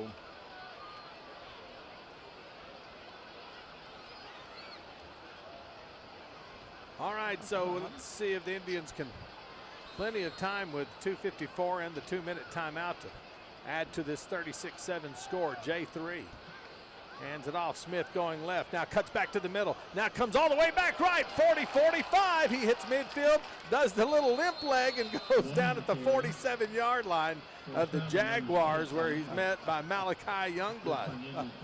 Youngblood, the leading tackler of this Horn team, and from his safety spot was the last one to maybe stop a long touchdown run. It's a nice big chunk of yardage on your first play. And getting out of bounds to stop the clock with 2:45 to go. First and 10. Meyer back. And the Indians, the J3 taking the snap. Will hand it off to Smith again. Cuts inside, breaks to the outside, gets to the 40. The guy made a lot of moves in a short amount of distance, and once again, it's Youngblood he meets up with, but after a 7-yard gain.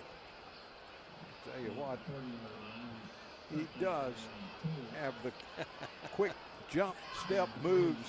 Jitterbug. 2nd and 3. And penalty marker. Indians moving early. First one of those we've seen tonight. Ball start. Number 4, offense. 5 yards, replay, 2nd down. So they'll move the ball back to the Jaguar 45 with 2:16 on the clock. Correction, number 0. I was about to say, I don't think Taylon Strange was even in the game, and then they changed that to Zayden Smith. 2nd down and 8. From his wide receiver spot, going to get a little bit of a head start. J3 hands off. Smith going outside, tried to leap over a defender. They got caught by the ankle and brought down by Christian Foy for a gain of a yard. It'll be 3rd down and 7. We have a and timeout. There's your 2-minute timeout. Indians 36.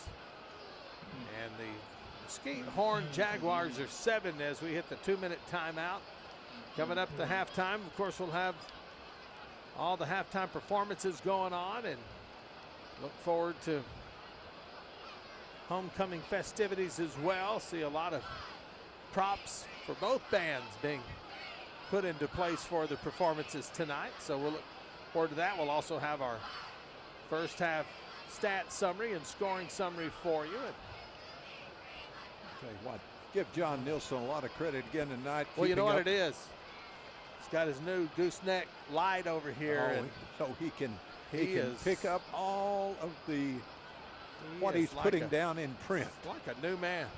Well, I tell you. All the rest of the world excited about artificial intelligence. He's just glad he's got a little lamp over there that helps him see a little bit better. Keeps him warm, too. 2-minute timeout is over. And he's out all next week. No work for the man. Fall break next week. Very nice. 3rd and 7. That's for the folks in Forney, by the way. Don't want any Waxahachie people thinking. I know the Indian crew will be out on Monday, but not for the whole week. J3, quick slant route and catch made by Zayden Smith at the 37-yard line, and that'll stop the clock while they move the chains, because that's an Indian first down. Zayden has taken some shots after a couple of catches tonight, but has held on to the ball. Indians could really use him becoming another dependable option for Jerry Meyer III. Well, J3 has had his best night passing of the year so far. 1st and 10 from the Jaguar 37. Draw play. And it's Strange up the middle with a lot of room to run across the 25. And Taylon Strange is down to the 22. And there's another late flag flying in after the play. We're going for the record tonight, boys.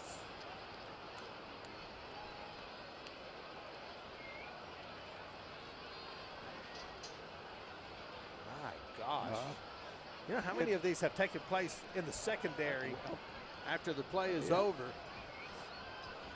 Still a lot of conversation, but you're absolutely right, Ken. And most of them not anywhere close to where the football is located. After the play, unsportsmanlike conduct. Number 17 of the offense. After the play, unsportsmanlike conduct. Number 6 of the defense. Those penalties all set. Those are both the first unsportsmanlike conduct for the game for those two players. So another offsetting penalty situation in this game. Just one time tonight, I would just love for our head referee to say, welcome to the great state fair of Texas. Well, I tell you. I just think of Big Tex every time he deliberately calls out those penalties. And he's had a bunch of them to do tonight. 1st and 10 Indians at the Jag 22, J3. Throws, ball's tipped and incomplete. That almost got picked. Sure did. Right in the passing lane, and up went Cameron Williams and almost got the interception. Well, a quick slant. It was open, but as you said, defense got into the passing lane, knocked it down. Clock stops with 1:17 to play in the first half. 36-7 Indians trying to add to it before halftime. Indian receiver on the far left side getting one-on-one coverage. 2nd down and 10. Handoff, Strange. Nope. Play action, and then J3 just throws it away. George Smith kind of got caught up in traffic, and nobody was out there. At that time, he was well outside of the pocket, and that went well past the line of scrimmage, so there's no intentional grounding there. That stops the clock with 1:13 to go, and a 3rd and 10 coming up for the Indians. Well, the play was set up. Just Indians not able to pull it off. Wide receiver got caught up in the wash. Sure did. Well, 1:13 left. And a half that is taken an hour and 34 minutes. 3rd and 10 from the Jaguar 22. J3 looking to the sideline, giving the play to his offensive lineman. With the snap, draw play Strange. Taylor's going to get knocked down at the 20. It'll be 4th down. And the Indians will still need 8 yards for a first. Let's see if they don't send Guillen in just to tack on 3 points here. Waxahachie's talking about it. Play clock is rolling, but there's 23 seconds to go on that, so they've got some time to make a decision. Whatever they're going to do, they need to do quickly.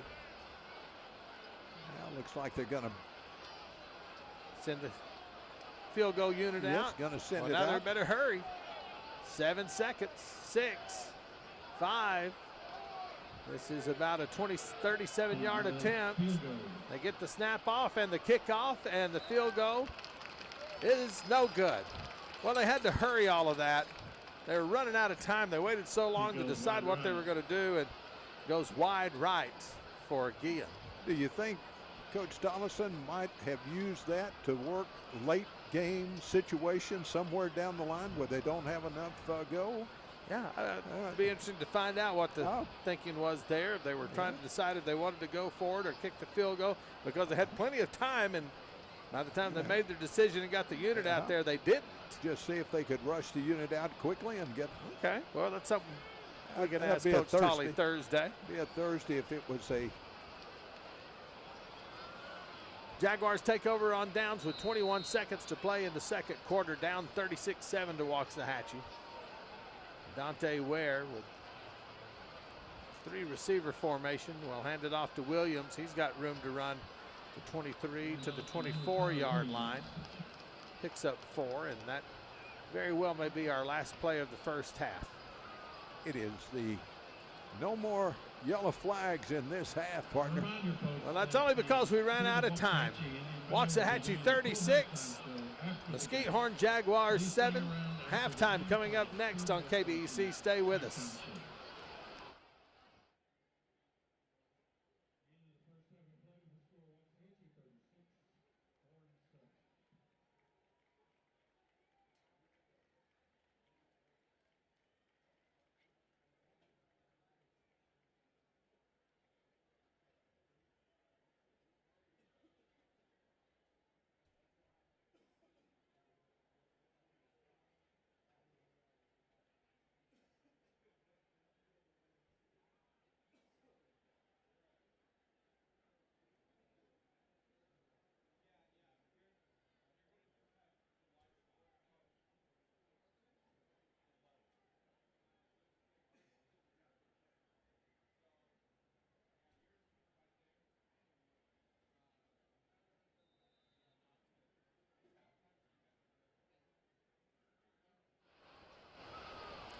Halftime at Stuart Lumpkins Memorial Stadium. Ken Roberts, Mike Turner, John Nilsson, our producer Yo-Yo Dave Van.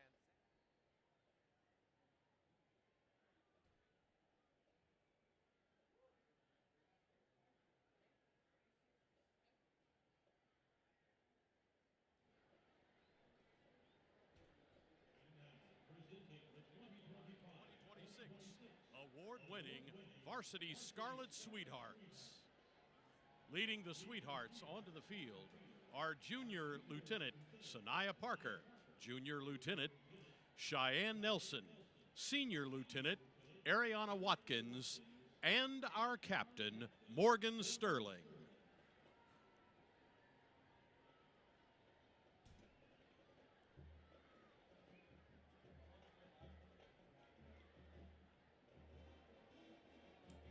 The Sweetheart Teacher of the Week is Miss Frias.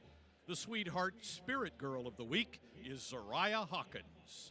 The Sweetheart of the Week is Madison Green.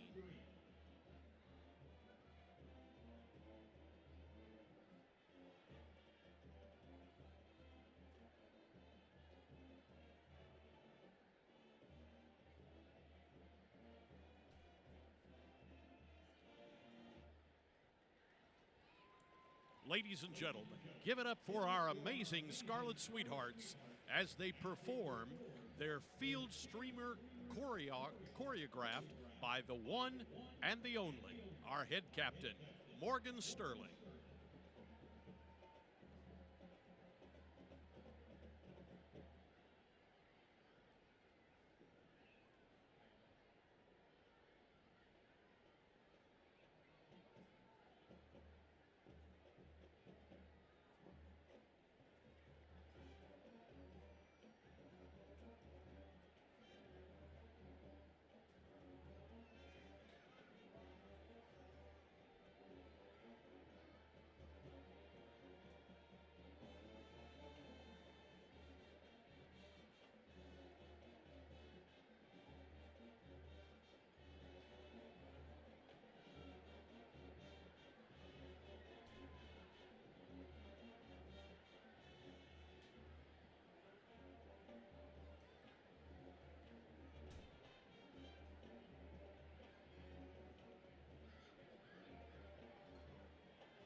The Varsity Scarlet Sweethearts are directed by Miss Bryn Scott and assisted by Miss Melissa Kottner.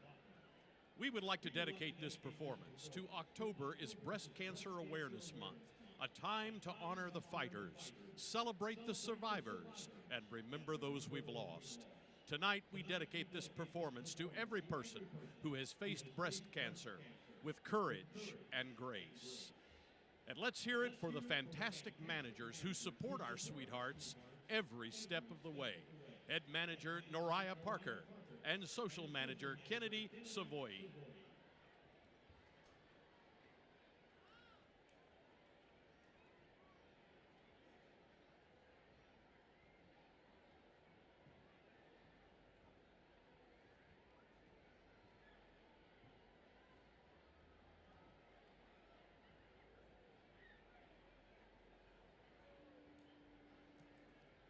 Ladies and gentlemen, from the heart of North Texas, deep in Jaguar Nation, Dr. John D. Horn High School is proud to present the 2025 Horn High School award-winning Mighty Jaguar Marching Band.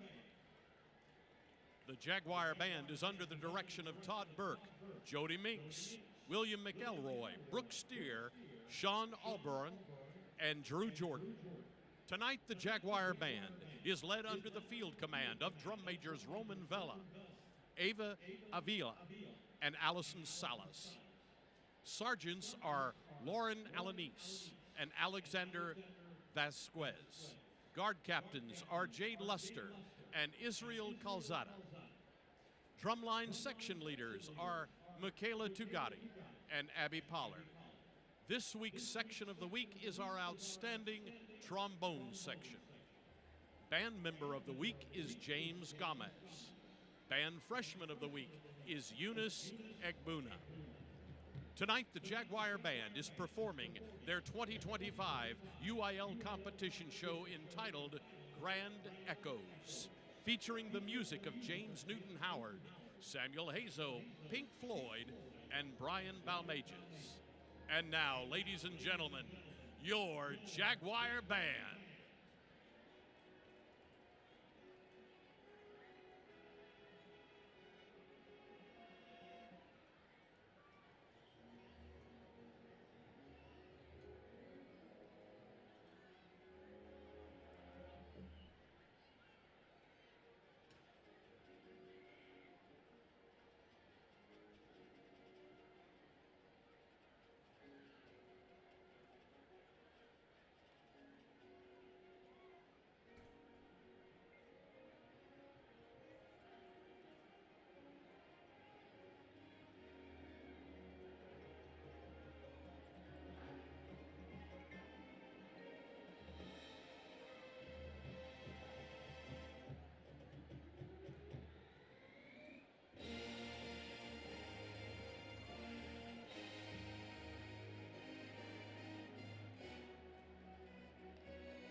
The Jaguar Band would like to thank our administration, our staff, and our awesome band parents. We thank you for your unwavering support of continuing music education and making this world a better place for all of our students.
Waxahachie High School would like to welcome the alumni who have joined us for tonight's homecoming game. If you're a graduate of Waxahachie High School, please stand at this time and be recognized.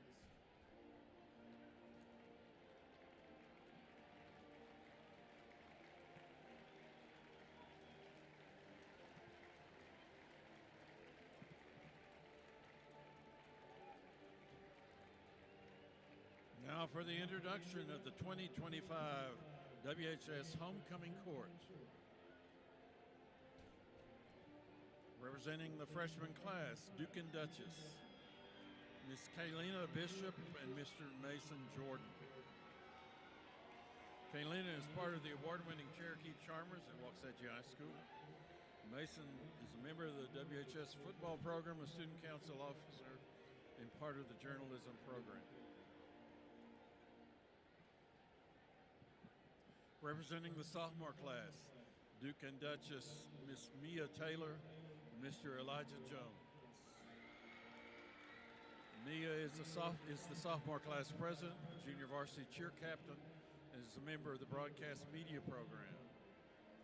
Elijah is part of kinesiology as well as the sculpture program at WHS.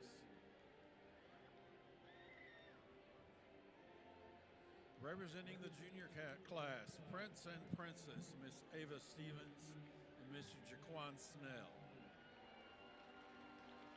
Ava is a varsity cheerleader and the junior class public relations officer. She's also a member of both the broadcast media program and Sources of Strength. Jaquan is a varsity football player and part of the football player committee. He is also a member of the student council.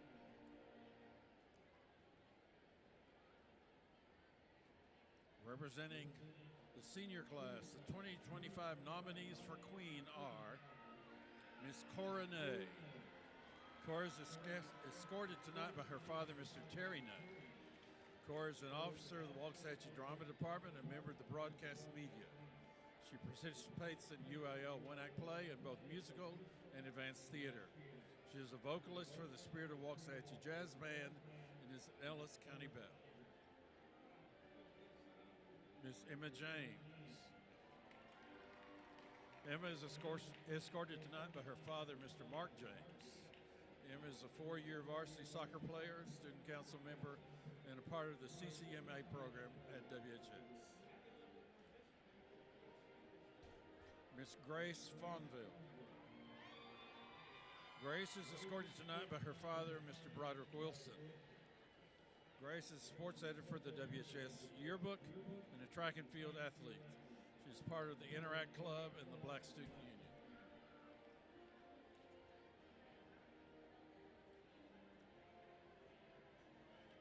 Miss Harley Villanueva. Harley is escorted by her father, Mr. Travis Villanueva. Harley is the senior class secretary and member of broadcast media and a cross-country athlete.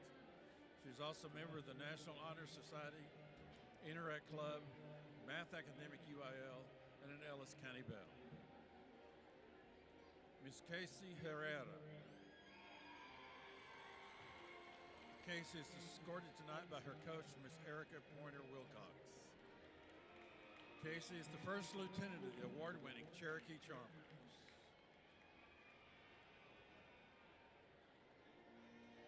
Miss Naylie Nichols. Naylie is escorted tonight by her father, Mr. Nathan Nichols. Naylie is a 4-year varsity softball player and a student council member. She's also part of the broadcast media program at WHS.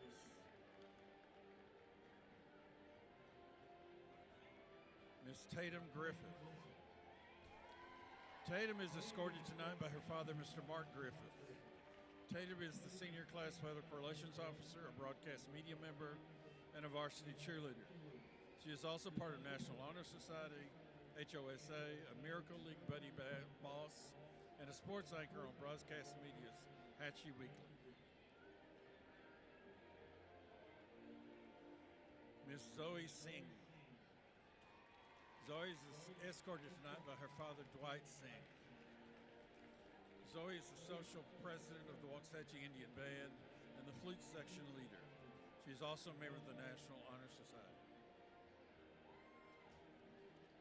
Representing the senior class, the 2025 nominees for King are Mr. Aiden Reed. Aiden is escorted tonight by his mother, Ms. Amy Reed. Aiden is a varsity track and field athlete and a member of the National Honor Society. He's also a member of the yearbook staff and part of Interact Club at WHS. Mr. Donald Brackenridge III. Donald is escorted tonight by his mother, Mrs. Nancy Breckenridge. Donald is the president of the National Honor Society and head drum major for the WHS Spirit of Waxahachie Indian Band where he's also an alto sax area player. Mr. Ethan Guillen. Ethan is escorted tonight by his mother, Miss Stacy Guillen. Ethan is a varsity football player and part of the football player committee. He's student council member, member of the National Honor Society, and a sports anchor for broadcast media's Hatchie Weekly. Mr. Jace Laza. Jace is escorted tonight by his mother, Miss Whitney Laza. Jace is student council officer and sports committee leader. He is also part of the broadcast media program at WHS. Mr. Kelsey Murphy. Kelsey is escorted tonight by his mother, Miss Tiffany Murphy. Kelsey is a varsity football player and a member of the student council at WHS. Mr. Nolan Barnard. Nolan is escorted tonight by his mother, Ms. Laura Barnard. Nolan is a senior class president and broadcast media editor-in-chief. He is a varsity football player and a part of the football player committee. Nolan is part of the National Honor Society Academic UIL speech team and is the in-the-know anchor for broadcast media's Hatchie Weekly. Mr. Orlando Ovale. Orlando is escorted tonight by his mother, Tessa Manriquez. Orlando is a student council officer, broadcast media member, and a part of the Interact Club at WHS. Mr. Weston Whitford. Weston is escorted tonight by his mother, Ms. Megan Whitford. Weston is senior editor of the yearbook and a student council officer. He's involved in the musical and advanced theater programs at WHS, as well as the National Honor Society. At this time, we welcome Winston Lockhart and Ashley Diaz, the 2024 Homecoming King and Queen, and WHS Principal Mr. Jacob Perry to crown our winners.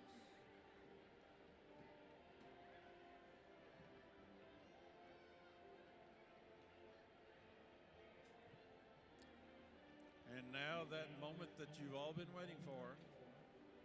It's our great pleasure to announce to you Waxahachie High School's 2025 Homecoming King, Mr. Aiden Reed.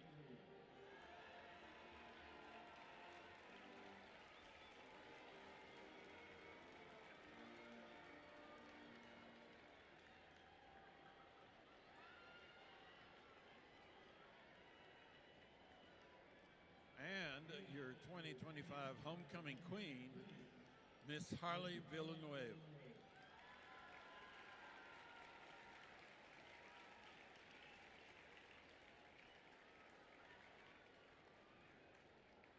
Congratulations to our 2025 Homecoming Court and our King and Queen. WHS Student Council Advisors, Mr. Conrad Bates and Ms. Sarah Teague, along with WISC administration, would like to say a special thank you to Blooms and More for providing the flowers and sashes for our court, and Brad Yates and Colonial Restoration for providing the pallets for the bonfire. Homecoming 2025 has truly been one to remember.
Indians have the halftime lead, and without fail, there are some folks that'll vacate the premises after all the halftime festivities, but it's a large crowd tonight, so we would figure more will hang around.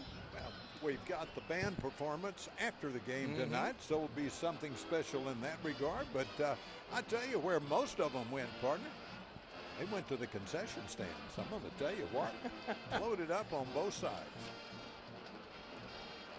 Meanwhile, the visitors' concession stand, very little waiting if you want to. Well, I don't think they let you make your way back and forth anymore like that, but not the largest representation following this Horn Jaguar team to Waxahachie tonight, but the home crowd has been just what you expect for homecoming in Waxahachie. Indians, of course, won the coin toss and elected to receive, so the Jaguars are going to get the football to start this second half, and second half kickoff will be brought to you by HLHR Metal Recycling. You find them on Shawnee Road in Sterrett, Texas, where you're not just a customer, you're part of the family for all your recycling needs. HLHR Metal Recycling. Ken Roberts, Mike Turner, John Nilsson, Yo-Yo Dave Van Zant. The Jaguars send their kickoff return team onto the field, and we'll go from left to right in this third quarter. And Ethan Guillen and the Indian kicking team out on the field. And let's hope, and dare I even say pray for a reduction in penalties in this second half. Maybe we'll be out of here before midnight. Well, 2 hours and 9 minutes after the start of the game, partner. We start the second half tonight. By the way, 11 penalties for 127 yards for the Indians. 7 penalties for 53 yards for the Jaguars. That's 18 accepted penalties in the first half for somewhere in the neighborhood of 180. Well, that is 180 yards. That's it. Penalties. My goodness. That's why I'm asking, yea, pleading for a reduction in second half penalties. Lord knows I don't ask for much. I know. So. You're a man of and everyone knows that is probably not exactly accurate to you, partner. But you only ask for others. I'm like that Charlie Daniels song. I'm just a simple man. Don't ask for much. Let's get this third quarter started as here we go. Guillen's ready to make his approach and puts the foot into the ball, and spinning end over end will sail into the end zone for a touchback. 1st and 10 from their own 25 for the Jaguars. And Dante Ware and company.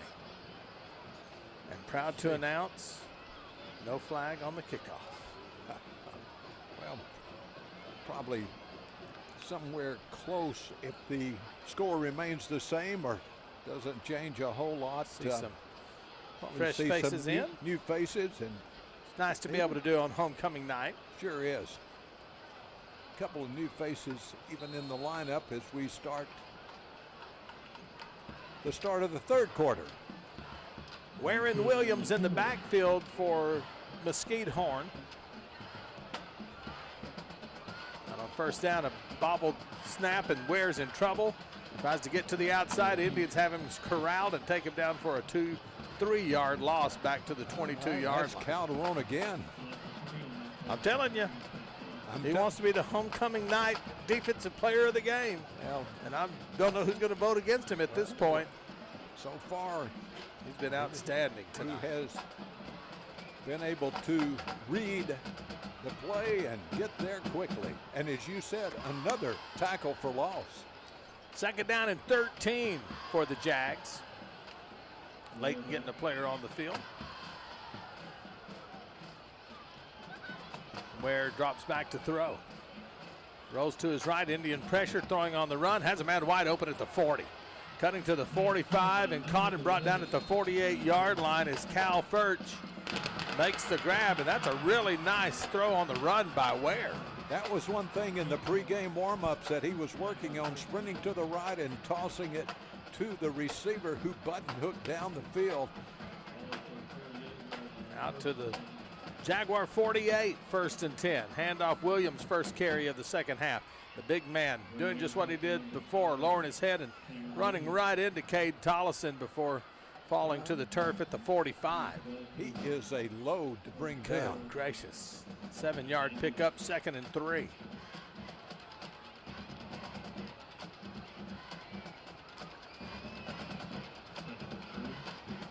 Ware's going to hand it to Williams again. Williams with the lean is yards short of the first down marker. 3rd down and 1 coming up. Guess who, partner? Calderon Once again. coming up from his rover position. Such a big game tonight. 3rd and 1. Ware's going to hand it to Williams one more time. He breaks into the secondary, has the first down across the 35 to the 34-yard line. Just running downhill all the time. Snell finally brings him down. That, by the way, would be Aaron Snell. Jaquan not in action tonight, although he was nominated for Homecoming King, but did not get the crown. Play action going deep down the corner, and the receiver turned in. Ball went out. Braylon Davis, the only one that was over near it. Sails out of bounds, incomplete. Closest one was Davis. He made the adjustment, couldn't catch up with it though. Duncanville in the 3rd quarter, 35, DeSoto 20. You know, it very well could be that after tonight, Cedar Hill Longhorns are in sole possession of first place in this district. Oh, there's a fumble from Williams. Ball still rolling free on the turf. Scramble at the 20. Indians pick it up. Waxahachie comes away with its 2nd turnover of the night. Tollison finally gets hold of the football and able to run it back. We'll see where they officially mark that down at the 24-yard line. And 2nd fumble recovered by the Indian defense tonight. And another opportunity for the Jaguars, who were hoping to start this 3rd quarter with a nice scoring drive. They cough it up.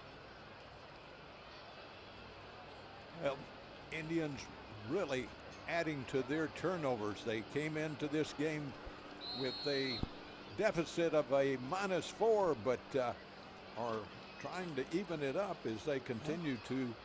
Couple of more will do it for Get a them. couple of more. J3 at quarterback for the Indians. Strange in the backfield. A little pitch forward. Smith hit in the backfield. Slips that tackle, though, and comes to the outside, and an ankle tackle takes him down at the 31. He was just a step away from hitting that 3rd gear we've seen him run in. Well, again, partner, you talked about Cedar Hill, the Longhorns 30. The Mesquite Skeeters are being shut out 0. So you're right, Cedar Hill. They'll be 3-0 in district. Lancaster 55. Skyline 0 in the 4th quarter. 2nd and 3 for the Indians. J3 is going to hand it off to Strange, and Tarrant on the right side has the first down as he knifes between 2 defenders across the 35 to the 36-yard line. We talk about Strange and we talk about Smith and talk about how they are handling the running chores. Strange coming in with 343 yards rushing, averaging almost 6 yards a carry, and Jordan Smith averaging almost 8 yards a carry also. Both of them having good nights tonight. Strange 5 carries for 28 yards. And Smith with that last little effort has 8 carries for 61 yards. 1st and 10, J3, straight drop. Nobody open, now he's running. Now he's cutting back to the 39, spins to the 40.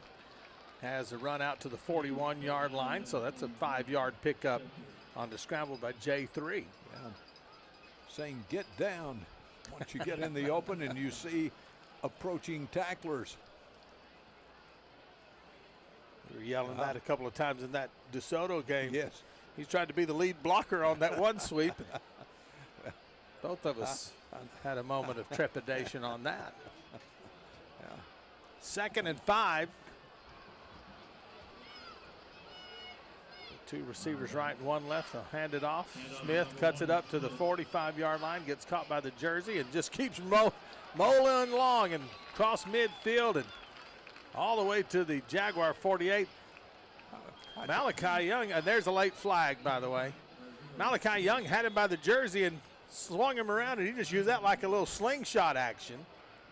But now, after the whistle, penalty. Like we almost made it 5 minutes into the quarter. 4.5 anyway. To be exact, 4 minutes and 28 seconds. A lot of conversation.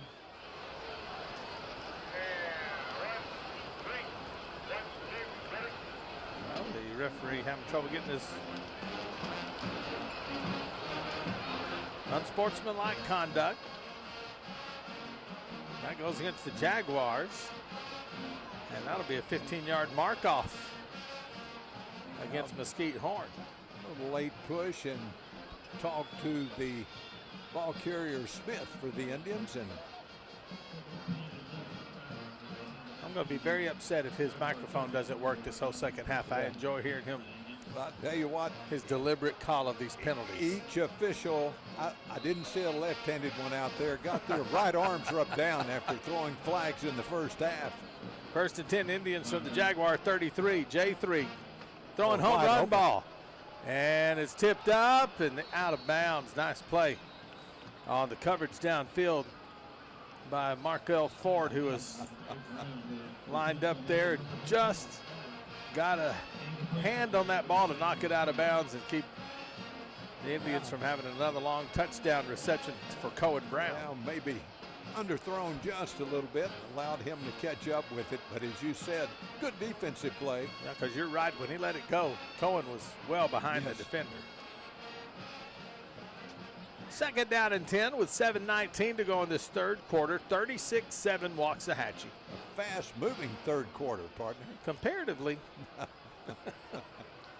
Handoff, Strange finding his way, dancing now to the 25-yard line. Strange dragging defenders inside of the 20 and still going to the 16-yard line into the Red Barn Flea Market red zone. Taylon Strange don't look like his legs bothered him too much. Well, I tell you what, he's coming out after that run, but you're absolutely right. The strength, we talk about thunder in Strange, but he's also quick. So thunder and lightning in one halfback package. Flightning. We can call him Flightning. Or Lunder, whichever you prefer. Flightning sounds faster. Yes, it does. 1st and 10. J3 looking for another touchdown pass back of the end zone and broke it up.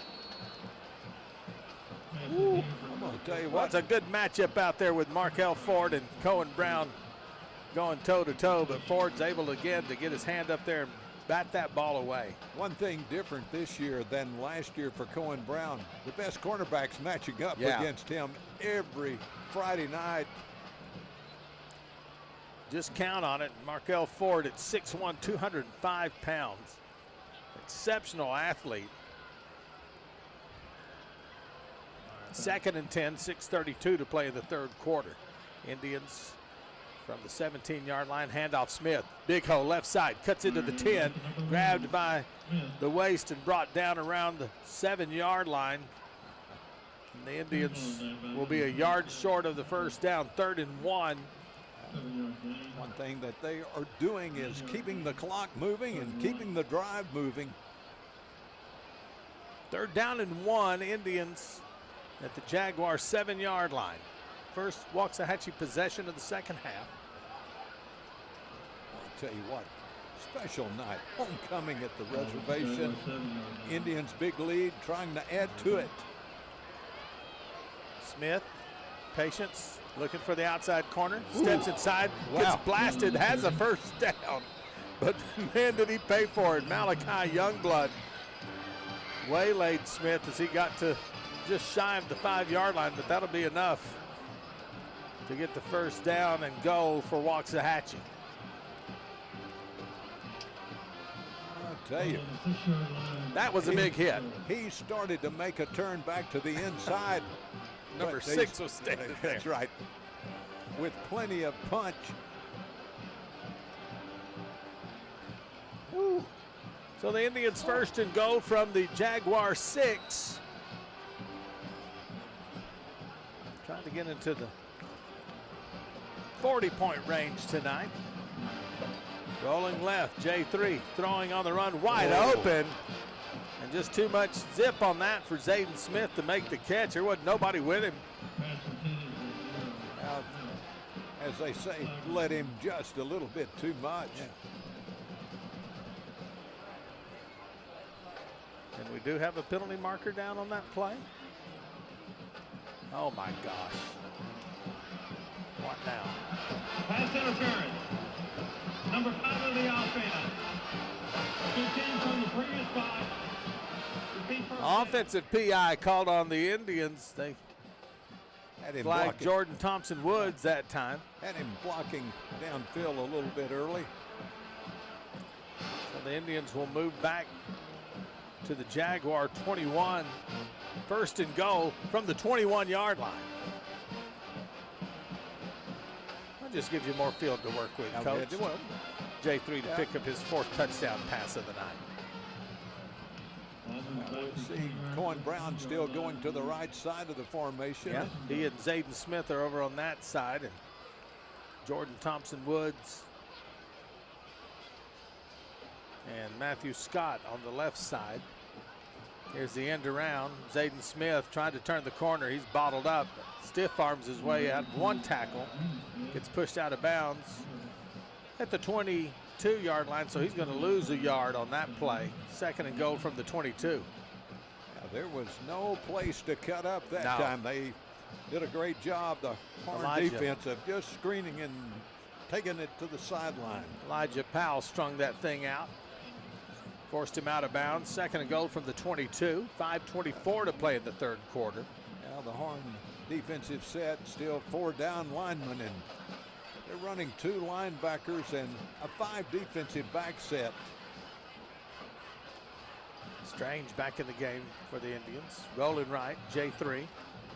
Throwing to the end zone. Ball's up and intercepted.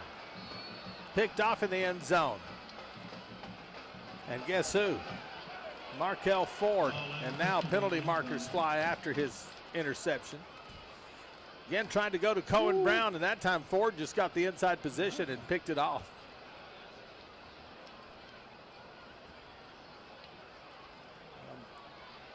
Is it going to be a celebration of the interception that's going to be called? It's the only thing I can figure. It's all Jaguars back there except for Cohen Brown, and he was trotting back towards the sideline. While they confer, we'll tell you tonight's game is brought to you in part by Walton's Total Car Care, Robert Hansa CPA, and Oma's Jiffy Burger, the official hamburger of the Waxahachie Indians. Featherston Auto Repair, Red Phoenix Roofing, Tow Pro Wrecker Service, and Crime Stoppers of Ellis County. Well, the 5th interception on the year for J3. The result of the play was an interception by the defense in the end zone. After the play, unsportsmanlike conduct. Number 14 for excessive celebration. That is number 14, second unsportsmanlike conduct. Wow. He is disqualified He's done. from the contest. So the best defensive player on the field for Mesquite Horn, Markel Ford, has played his last snap, and it's going to be an interception. But that penalty is going to move his team back to the 10, and he won't be playing any more snaps tonight. As he picks up his second unsportsmanlike conduct. Jaguars first and 10 from their own 10. Dante Ware hands it to Williams. Williams surrounded by green shirts. Nowhere to go. Down at the line of scrimmage, second and 10. Well, we always talk about there is no I in the word team, and so when you take it on yourself and take yourself out of the game, you're not helping your team one bit. But there is an I in disqualified. Yes, there is. So he's been disqualified. And maybe more than one. There's at least 2 eyes in there, and that gets you gone. 2nd and 10. Dante Ware. 4 receiver formation, wants to throw, and then penalty markers out to kill the play. The play clock run out. Did they not get the snap off in time? No. Early movement. 77 of the offense. One of those big linemen had a little flinch. Chaska Martin cost his team 5 yards, and that'll move the ball back to the 5-yard line where it'll be 2nd and 15. 4:31 to play in the 3rd quarter. 36-7 Waxahachie. Penalties keep stacking up in this ball game.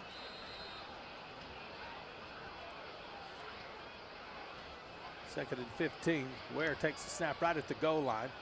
Throwing the deep ball, has a man wide open. Catch made at the 30, 40, 45, midfield, and to the Waxahachie 49-yard line. That's Kay Furch getting his 2nd big pass reception of the night. A little out and up, and Ware found him in stride. Boy, you go from your 5 to the Waxahachie 48 on that one.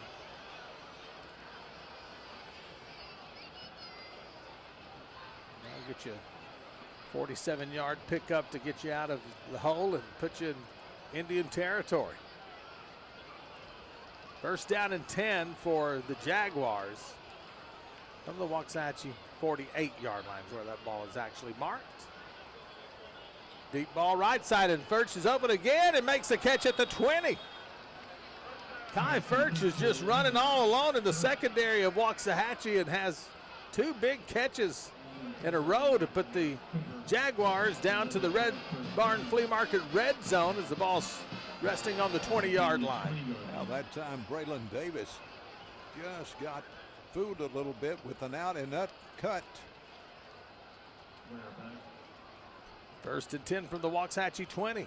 Ware throwing deep ball. Furch, touchdown. 3 catches in a row. This one goes for 6. 20-yard touchdown pass, and Kai Furch catches 3 passes in a row that gets the Jaguars from the 5-yard line of their own side of the field into the end zone for the first score of the 3rd quarter. Ooh, I'm going to tell you, pinpoint passing too, Ken. Yeah. Ware put that right where it needed to be, and Furch he could have called for a fair catch on that one if he wanted sure to. Could have. So Kai Furch, who also is the punter for this team, has now become the leading receiver. 4 catches for 121 yards and a touchdown.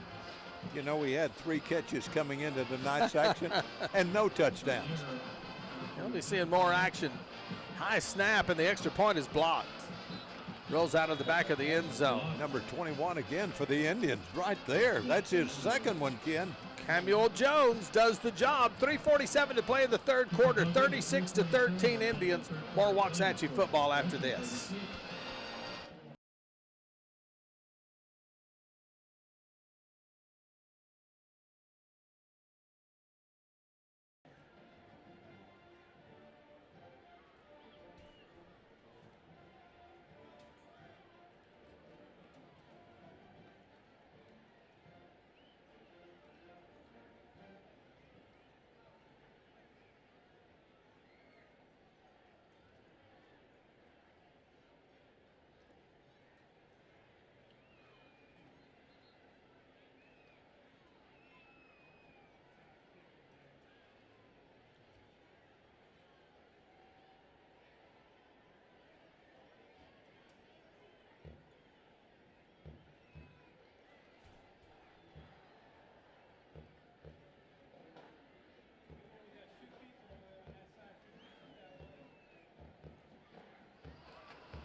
Scoring summary for the Mesquite Horn Jaguars brought to you by Mower Depot. That's 4 plays, 90 yards, 113 off the clock. 3 straight passes to Kai Furch, the last one ending a 20-yard touchdown. Here's Smith on the return for the Indians from the 5. Smith has a lane. He's to the 40, and he gets tripped up. Couldn't keep his balance. goes down around the 42-yard line. I tell you what, we have seen that before, Ken, as he sprints right up the middle, gets good blocking, and when that lane opens up, he seems to hit another gear. So the Indians get a nice kickoff return, but it could have been a lot more in that little dodge he made to get around a defender. Just threw him off balance enough that he goes down actually at the 41, where it's 1st and 10 Indians. 3:41 to play in this third quarter, 36-13. Waxahachie now leads after the extra point was blocked after that Jaguar touchdown. Tell you what.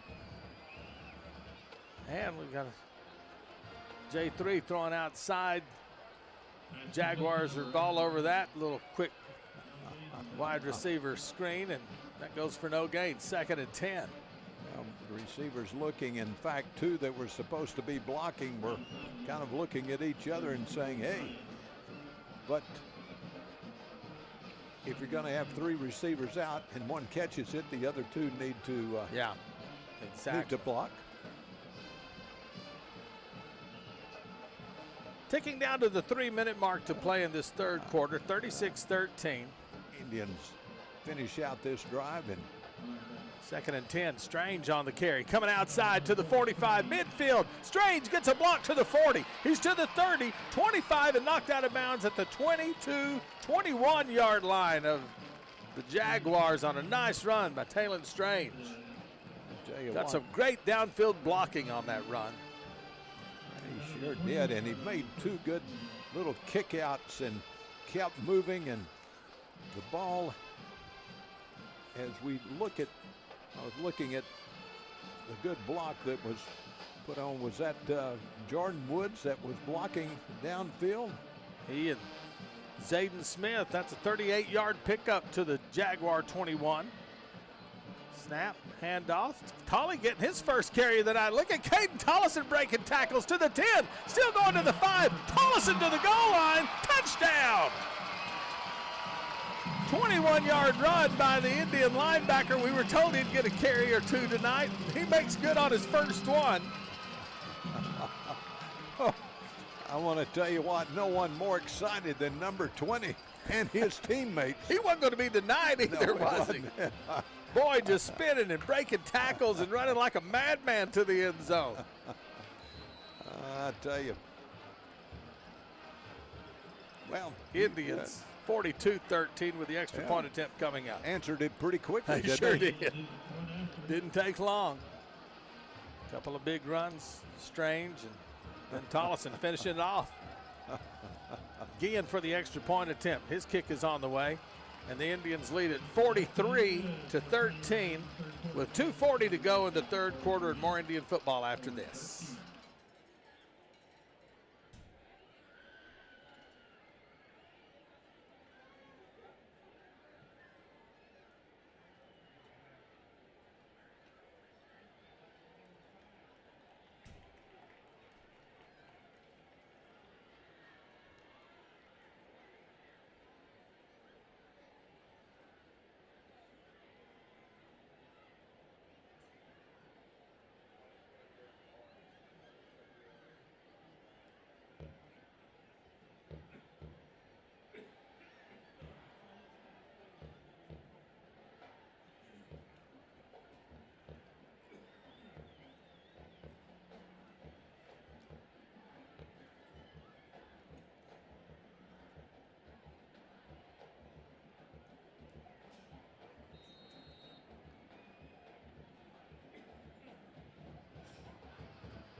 Waxahachie Indian scoring drive brought to you by the folks over at Compton's Carpet Cleaning and Restoration. 3 plays, 59 yards, 101. Tollison from 21 yards out.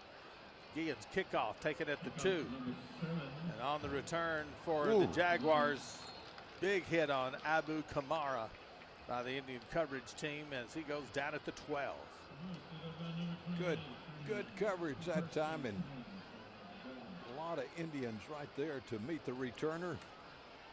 So the Waxahachie Indians with 2:36 to go in the third quarter Now leading by a 43-13 score. And Indian defense ready to go onto the field to see if we start getting a few more fresh faces in along the way. Looks like still got majority of your starting defense in at this point. Probably wait till the fourth quarter to start doing too much substitution. Uh-oh, busted play. And Ware is going to go down as Tollison tackles him at the line of scrimmage. He went to hand the ball off, and Williams was going the other way. Wasn't nobody there. Nope. Caden Starr in at one of the linebacker positions. Second down and 10 for the Jags. So we move to the 2-minute mark here in quarter number 3. Second and 10 from their own 12. Ware has Williams to his right in a 3-receiver set. And he'll keep it this time. Quarterback draw, and the Indians are waiting on him. He got grabbed in a hurry as he tried to turn that upfield, and that's Tollison. And looked like he had help from some of his friends in on that tackle as well, including Starr. It'll be 3rd down and 9.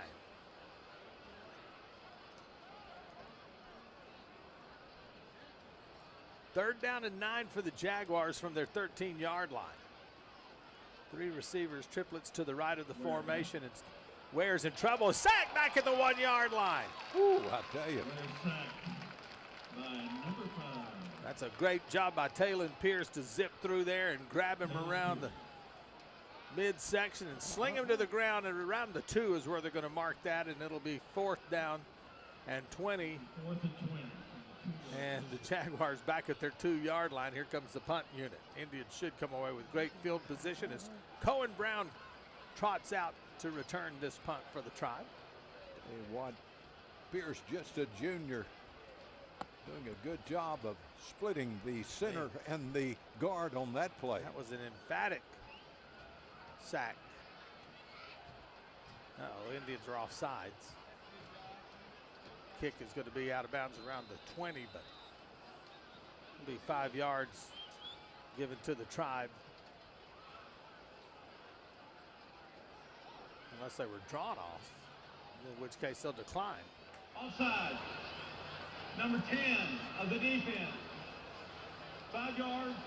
They were not drawn off, so it'll be a 5-yard mark off and re-punt, which nobody's happier about that than Norjay Gonzalez. Now, that one didn't go very far. So they'll go ahead and put Kai Furch back in there to punt this one away.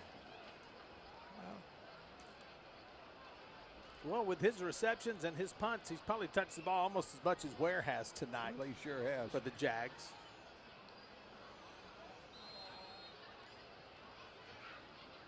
He'll have a little more room. He's not standing on the shy of the back line like he was earlier. Gets his kick away. Cohen Brown calls for a fair catch at the 33-yard line. Brown with fair catch at the 33-yard line. So the Indians have the ball 1st and 10 with 31 seconds left in this 3rd quarter and a 43-13 lead. Waxahachie will be facing the team that'll be in sole possession of first place after tonight next week. The Cedar Hill Longhorns on their way to victory, yet to be beaten in district play. Absolutely. And a tough place to play, Cedar Hill. Is it ever? We'll see if there's any key injuries and any of those that have been injured, if what their status will be next week. 1st and 10, a pitch forward. Cohen Brown looking for blocking to the 30, slips around the corner, 20, Stutter steps inside, touchdown. Made a little juke step back to the inside and then cruised into the end zone. 33-yard touchdown reception. That's a little pitch forward to Cohen. And J3 has that 4th touchdown pass of the night. When you talk about outstanding moves, Cohen Brown showed that. But also, you don't make a run like that without good blocking from your wide receivers, his teammates, opening up a couple of extra lanes for him to tote the pigskin into the end zone. I tell you, the downfield blocking has been exceptional for the Indians tonight. Certainly has been. Another new face in the lineup, a left-footed. Uh-oh, high snap, and Bernard's in trouble. He's just going to throw it away. He gets walloped. I was just going to say, they're trying to put point number 50 on the board, but not going to happen this time. 49-13 Waxahachie, more Indian football after this.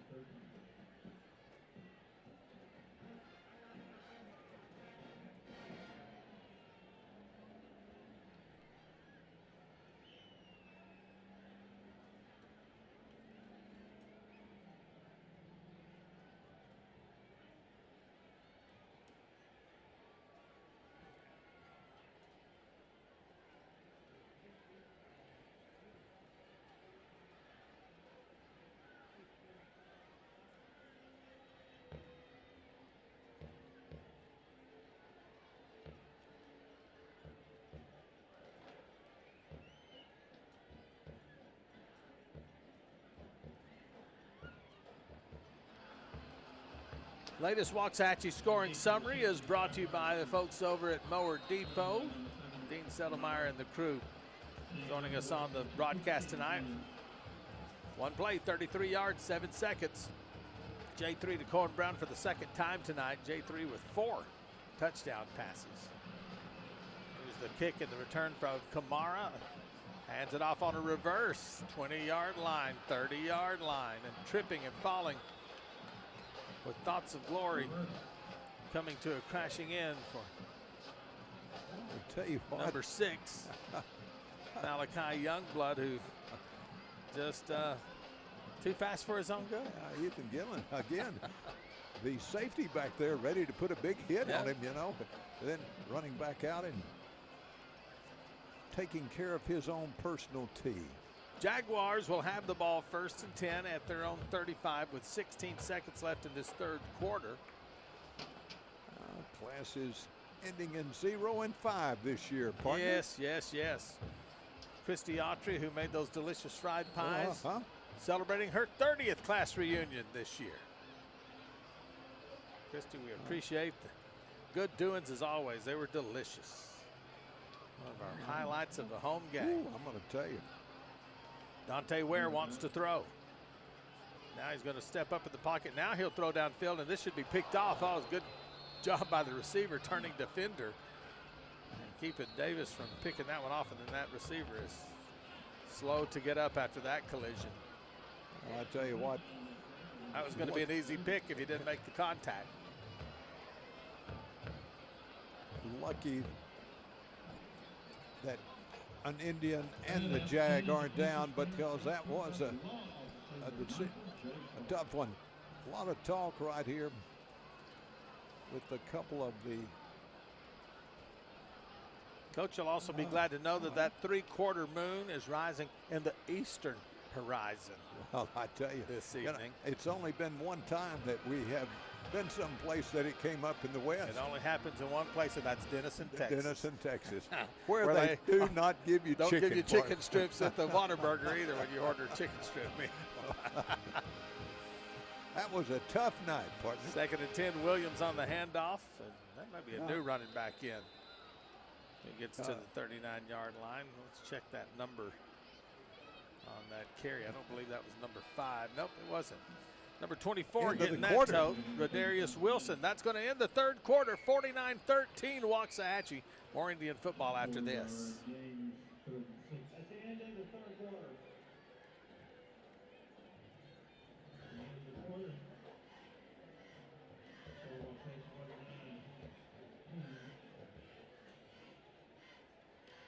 Also a reminder there that after the game this evening, you will want to take your man will be playing your full halftime show.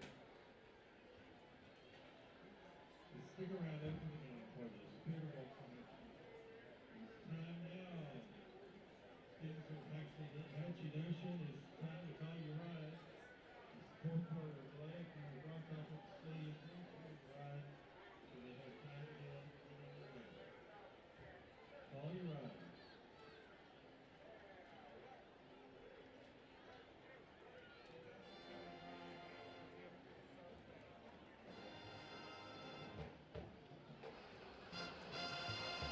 Welcome to the fourth quarter at Stuart Lumpkins Memorial Stadium, where the Waxahachie Indians and the Mesquite Horn Jaguars will swap sides of the field, and the Jags are looking at a 3rd down and 6 from their own 39, trailing 49-13. Dante Ware looks to the sideline for his play. Now takes the snap, back to throw. Good time. Throws, has a receiver wide open. Makes the catch in Waxahachie territory, still spinning to the 46-yard line on a catch and run by Santana Carrizosa, making his first grab of the night. The junior receiver wasn't going to go down easy after that. I tell you what, he never hit the turf, partner. No. They just call him forward Whistled progress. Yeah. Good pocket that time for Ware. Had plenty of time to step into that throw and put it right on him. 1st and 10 from the Indian 47-yard line. Ware play action, zips it out quickly. Receiver makes the catch to the 40 and down the sideline to the 36-yard line with the grab for Abu Kamara. A couple of new faces in. Trenton Lowe in at the right defensive end. Waxahachie's got Jaden Gray into the contest as well. A lot of new faces defensively for the Tribe in this fourth quarter. Lowe moving to the left side on this play. Corey Pittman in the secondary. 1st and 10 from the Waxahachie 35. Ware to throw. Now pressure coming backside on the run. Ware gets out of trouble. Now rolls back to his right. He's just got to throw the ball away as he's surrounded by green jerseys. And lived to find another down, 2nd and 10. Thought he was tackled a couple of times, but was able to. Caden Starr was on him on one side, and whenever that 6 foot, 190-pound sophomore linebacker zeroes in on you, the best thing you can do is just throw it out of bounds and see what you can do on 2nd down. I think Hector Calderon was there also. Where's that? 2nd down and 10. Ware in trouble again. Now running to the right, hit as he throws. Has a man wide open at the end zone, touchdown. Is that Furch again? Well, if it is, my gosh. it's an all. What a night he's having receiving football for the Jaguars. A 35-yard touchdown pass from Ware to Furch, who is tiptoed to stay in bounds right at the pylon. Lone offensive bright spot for this team tonight. He's got 156 yards receiving and 2 touchdowns. And had 55 coming in. And only 3 receptions. Did a good job, as you said, getting the toes in. Extra point is good. 11:07 to play in this one. Waxahachie leads at 49-19 with more Indian football after this.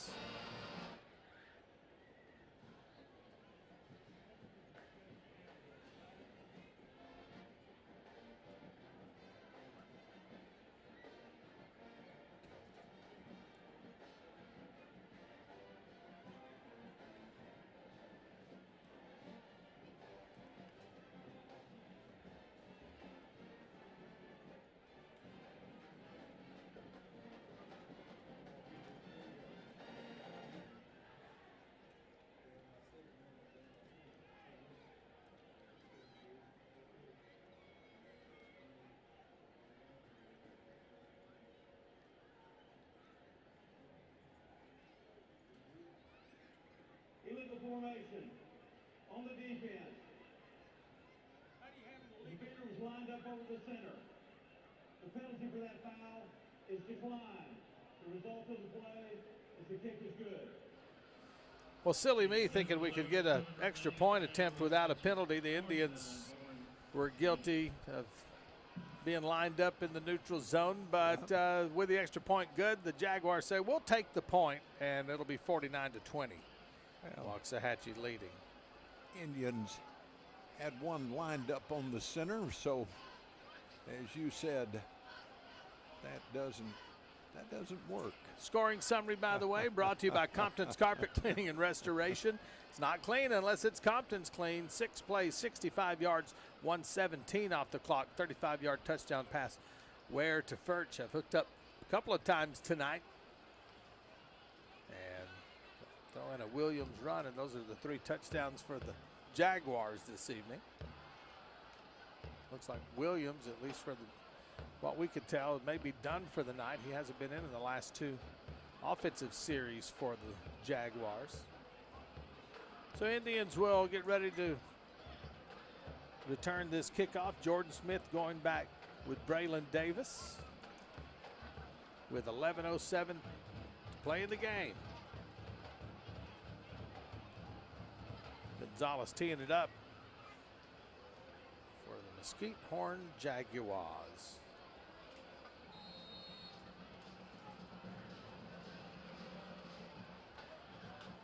Puts the foot into it. End over end kick. Davis from the 8. Out to the 20. Davis cuts left to the 30 and gets tripped up. Barrel rolls out to about the 33-yard line. The Indians will have it 1st and 10 at their own 33. Well, rolled up on one of his blockers downfield. Everybody up and running to the sideline. Any scoring updates you can pass along? Well, I'm going to tell you, Red Oak 10, Joshua 7 in a close battle. Ooh, Owls and Hawks squaring off. Duncanville 48, DeSoto 28 in the 4th quarter. Panthers going to put Waxahachie and Duncanville and DeSoto all in the one loss, 2 wins, 1 loss record in district play. And the Longhorns will remain undefeated at the top of district, and that's who the Indians have on the ledger for next week in Cedar Hill. Nolan Bernard comes into quarterback for the Indians, and the snap goes over his head. Nolan hit hard at the 20-yard line as he picks that loose ball up. Big loss for the Tribe on a snap that went right over Nolan's noggin. Yeah, there is a final. Lancaster 55 shutting out Skyline tonight. Rough go so far for the Raiders in district play.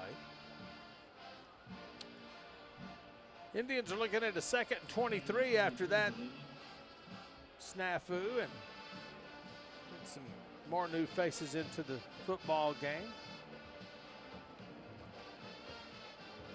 Starters, for the most part, getting the rest of the night off on homecoming night. Bernard flips it out quickly. Catch made by Scott, turns it upfield. That's a nice burst. He'll be out to about the 33-yard line before he's slung out of bounds. Got most of that lost yardage. Oh, guess what? Another penalty. Good gosh. My goodness. West 58, Maypearl 7. It is final. Ooh, my goodness. They'll be enjoying those kolaches tonight.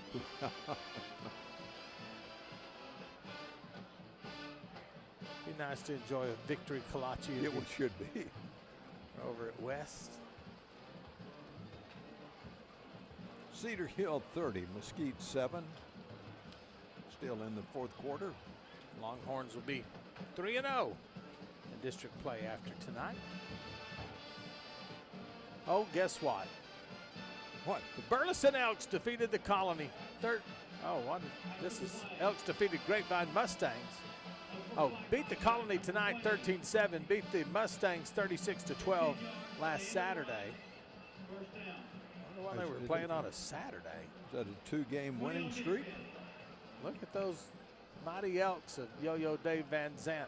This is going against the Jaguars, by the way, and that'll move the ball out to the Waxahachie 48. Now, Yo-Yo wants you to know that this score has not been updated since the 2nd quarter for Burleson's. But that seems like a pretty comfortable lead for them. 1st and 10 Indians out to their 48 after the 15-yard personal foul against the Jaguars. Bernard on 1st and 10. Hands it off. Ooh, not much back there for Smith. He's hitting the backfield and drops back to the 44. And another flag. A lot of extra little pushing and this has been talking in between prolific. the play. John, when you get a chance, just see what our combined penalty total. I want to see if we're going to pass that Forney game up from last year. After the play, unsportsmanlike conduct. Number 54 of the offense. 15 yards. Second down. That's a long pause between the 15 yards and the second down. Midlothian, final 56, Cleburne 28. Oh, Yellow Jackets. All right, Coach, we're at 25 penalties. We have to have 8 more. 8 to tie and 9 to take the all-time lead since we've been broadcasting high school football games. Yeah, we've got 10 minutes to go, partner. Anything is possible. Second and 29 after the loss of yardage and then the penalty. Bernard hands it off. And first carry of the night for Waxahachie's Anthony Newton Jr. He'll get it across the 30 to the 32. 5'9", 180-pound sophomore. I wonder how many penalties have been offsetting, where both have been guilty without any yardage. Offsetting, and if you looked at the ones that were declined, it would be certainly more than what we're currently looking at in the 25, but that's the official tally, and that's what we're working with. Oh, yes, sir. Third down and 26. Nolan hands it off. Caden Tollison going to get another. Is that, no, that's 21, and that's a run down into Jaguar territory for Camuel Jones. Jones is an excellent special teams player, showed a burst there and broke across midfield and made his way all the way down to the Jaguar 32-yard line. Well, the 5'10", 185-pound junior showed his stuff right there. Boy, did he ever. Jones will stay in, run like that. You get to play some more, son. You know, I'm not so sure that Coach Tollison, when we met on Thursday, didn't say something in regards to maybe Jones getting an opportunity. Well, we knew he had mentioned Caden and others, and Jones certainly made the most of that. He'll get another handoff. No, but keeper by Bernard. He's going to throw it out of bounds because he was about to get walloped. He got walloped anyway. Joseph Baez straightened out the 16 on the back of his jersey, but he threw it out of bounds and was out of the pocket. Number 17 was in the area. There you go. There we have it. No intentional grounding. 8:36 to play. 49-20 Waxahachie. Second down and 10 coming up for the Tribe. Justin Williams, the 5'11", 320-pound senior offensive lineman going in. Bernard with Jones to his left. Camuel gets a handoff. He's hitting the backfield, but spins out of that tackle. Stutter steps, gets a little push from his teammate, and ends up at the 25-yard line. I tell you. Boy, that first man in couldn't take him down. Bernard the second. What a spinning. They got an offensive lineman who got him headed back in the right direction, shoved him forward a little bit. Third down and 3 for the Indians. Well, he had gotten dizzy. He had been spun around so much. He needed some help. A little help from his friends. So we move to the 8-minute mark left in this football game. Third down and 3. All those seniors getting a lot of action tonight. Bernard will take it himself, pick up the first down. Nolan gets a yard more than he needed and moves the chains down to the 21. I thought once he cut to the outside and stepped back a yard, he was going to maybe be a little short, but not the case. I tell you what, I don't know that Coach Tollison would be throwing this late, especially on first down, but slant passes. Xavion Piper checks into the game for the Indians, wearing number 88 on his jersey. He's the slot receiver on the right side. First and 10, and Bernard's going to dial up his own number again. Gets a block, he's to the 10. Bernard stops at the 5 and gets pushed out of bounds. And the Indians in the Red Barn Flea Market red zone with a first and goal.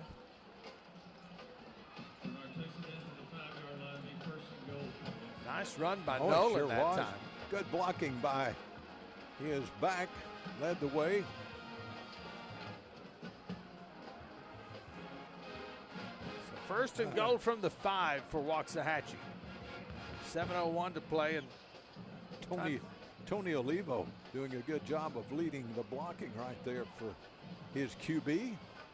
he's a pretty good baseball player back in the day. By the name of Tony Olivo. Nolan dials his number again, gets caught in the backfield though, and with little help from one of his linemen, at least able to get back to the line of scrimmage. Second and goal from the 5. Well, he was covered up with white jerseys pretty quick. Keeps that clock rolling. 6:40 and counting to play in this game. Well, he'd been successful running to his left. That time tried to take it to the right side, and as you said, plenty of resistance on that side.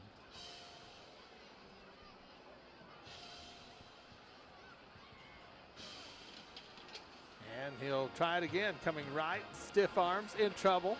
Where are you going to go? Nowhere to go but backwards. 7-yard line, and it'll be third and goal from the 7. Well, he tried to fall a little bit earlier, and they were surrounding him. He couldn't get to the ground. What do you got called here, Coach? I haven't asked you that in a long time. Rabbit in the bush. Yeah, that's right. I'll tell you, that is the play. It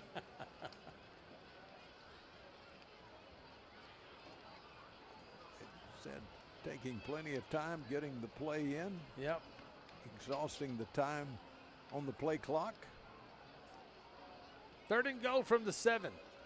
Bernard. He's going to run it again. Going right. And Bernard's to the 1. Bernard forward to the goal line. Touchdown. Well, stopping and starting worked that time. Oh, and Bernard's got his second touchdown of the night. Well, he sure did. Going back out now to hold for the extra point. The Indian lead is now 55-20.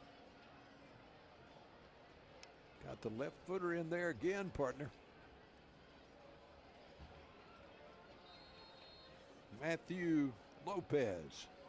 All right, well, let's see if we can get a good snap and hold this time and see what Matthew can do on the extra point. Everything looks good on that. And the left footer puts it through. Port Sider makes it 56-20. Waxahachie, more Indian football after this.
Waxahachie scoring drive being brought to you by the folks over at Mower Depot, and that's 12 plays, 67 yards, 5:43 before Bernard goes in from 7 yards out to put the Tribe up 56-20. Well, we saw the extra point now. Let's see how Mr. Lopez does on the kickoff. Junior left-footed kicker for the Tribe. Matthew has that one spinning towards the out-of-bound marker around the 10-yard line. Hooked it. Another flag on the play.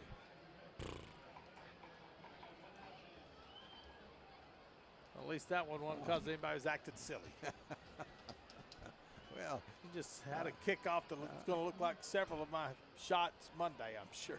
no, partner, you are captaining the KBEC team again for the, how many years would that be? Wow, that's a good question. I didn't even look to see what number this is. It's way back. But it's been going on well. Let's see, I can tell you because Mike died in 06. They had it that very next fall, right? Yes. So that's about 19 years worth. So this would, if you're counting the year, that year, that'd be, I guess, number 20. Am I right about that? I think so. Because we had one in 06, so you count that year. I don't know. Don't ask me to do math at this point. From the 30-yard line, the Jaguars 1st and 10. Late substitution coming in for Horn.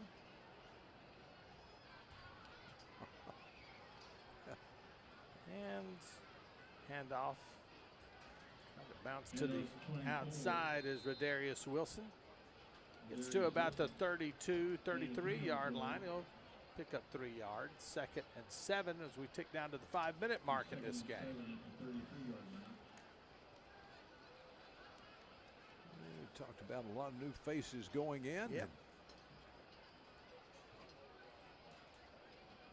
Jaden Gray just coming out. Adrian Cooper Jr. is into the football game for the Indians, back in the secondary. Jaguars in no hurry to get much going here with clock running and down 56-20.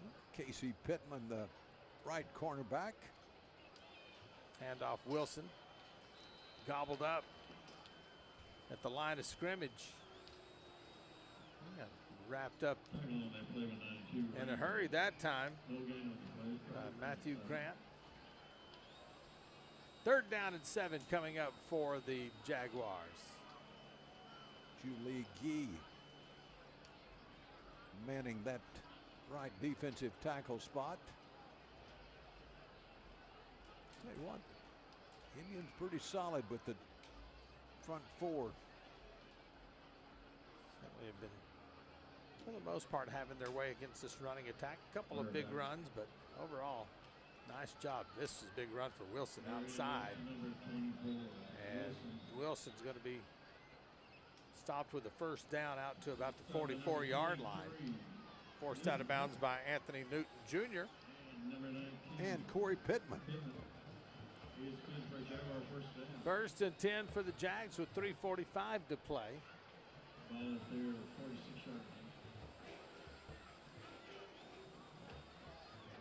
Like somebody's getting some dental work done. Sound like a dentist drill out there. I have no idea what that is, but you're hearing that, aren't you? Well, I think so. Okay. I didn't identify it as being in the dentist office, but I know that's what it sounds like. But that, Penalty marker, by the way. Yeah.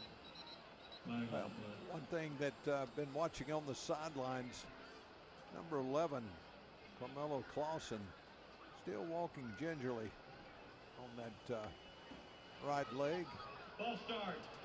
75 of the offense. 5 yards. Still 1st down.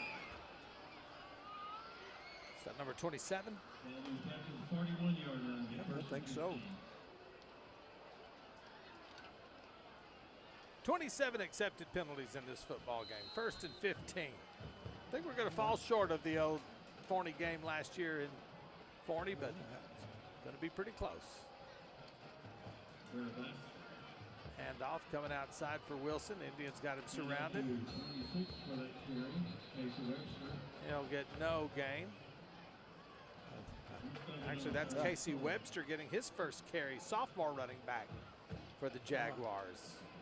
I think at this point, unless it's really something flagrant or wide open, the officials are just trying to keep the clock moving. I don't know why they'd worry about that now.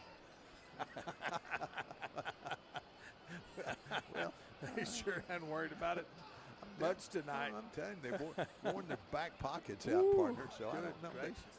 They'll be reaching for their pajama pants all night tonight. Like they're going to throw a flag. Bad. Oh, Ooh, what man. a hit. Ooh, man. Webster gets waylaid. Trying to run through there. Was that Grant again? Yep. Say welcome to the game, Mr. Webster. Oh, man, Matthew Grant. Put both nines on him that time. And I'm not so sure that Starr wasn't one of the participants in that hit from his linebacker spot. 3rd and 17.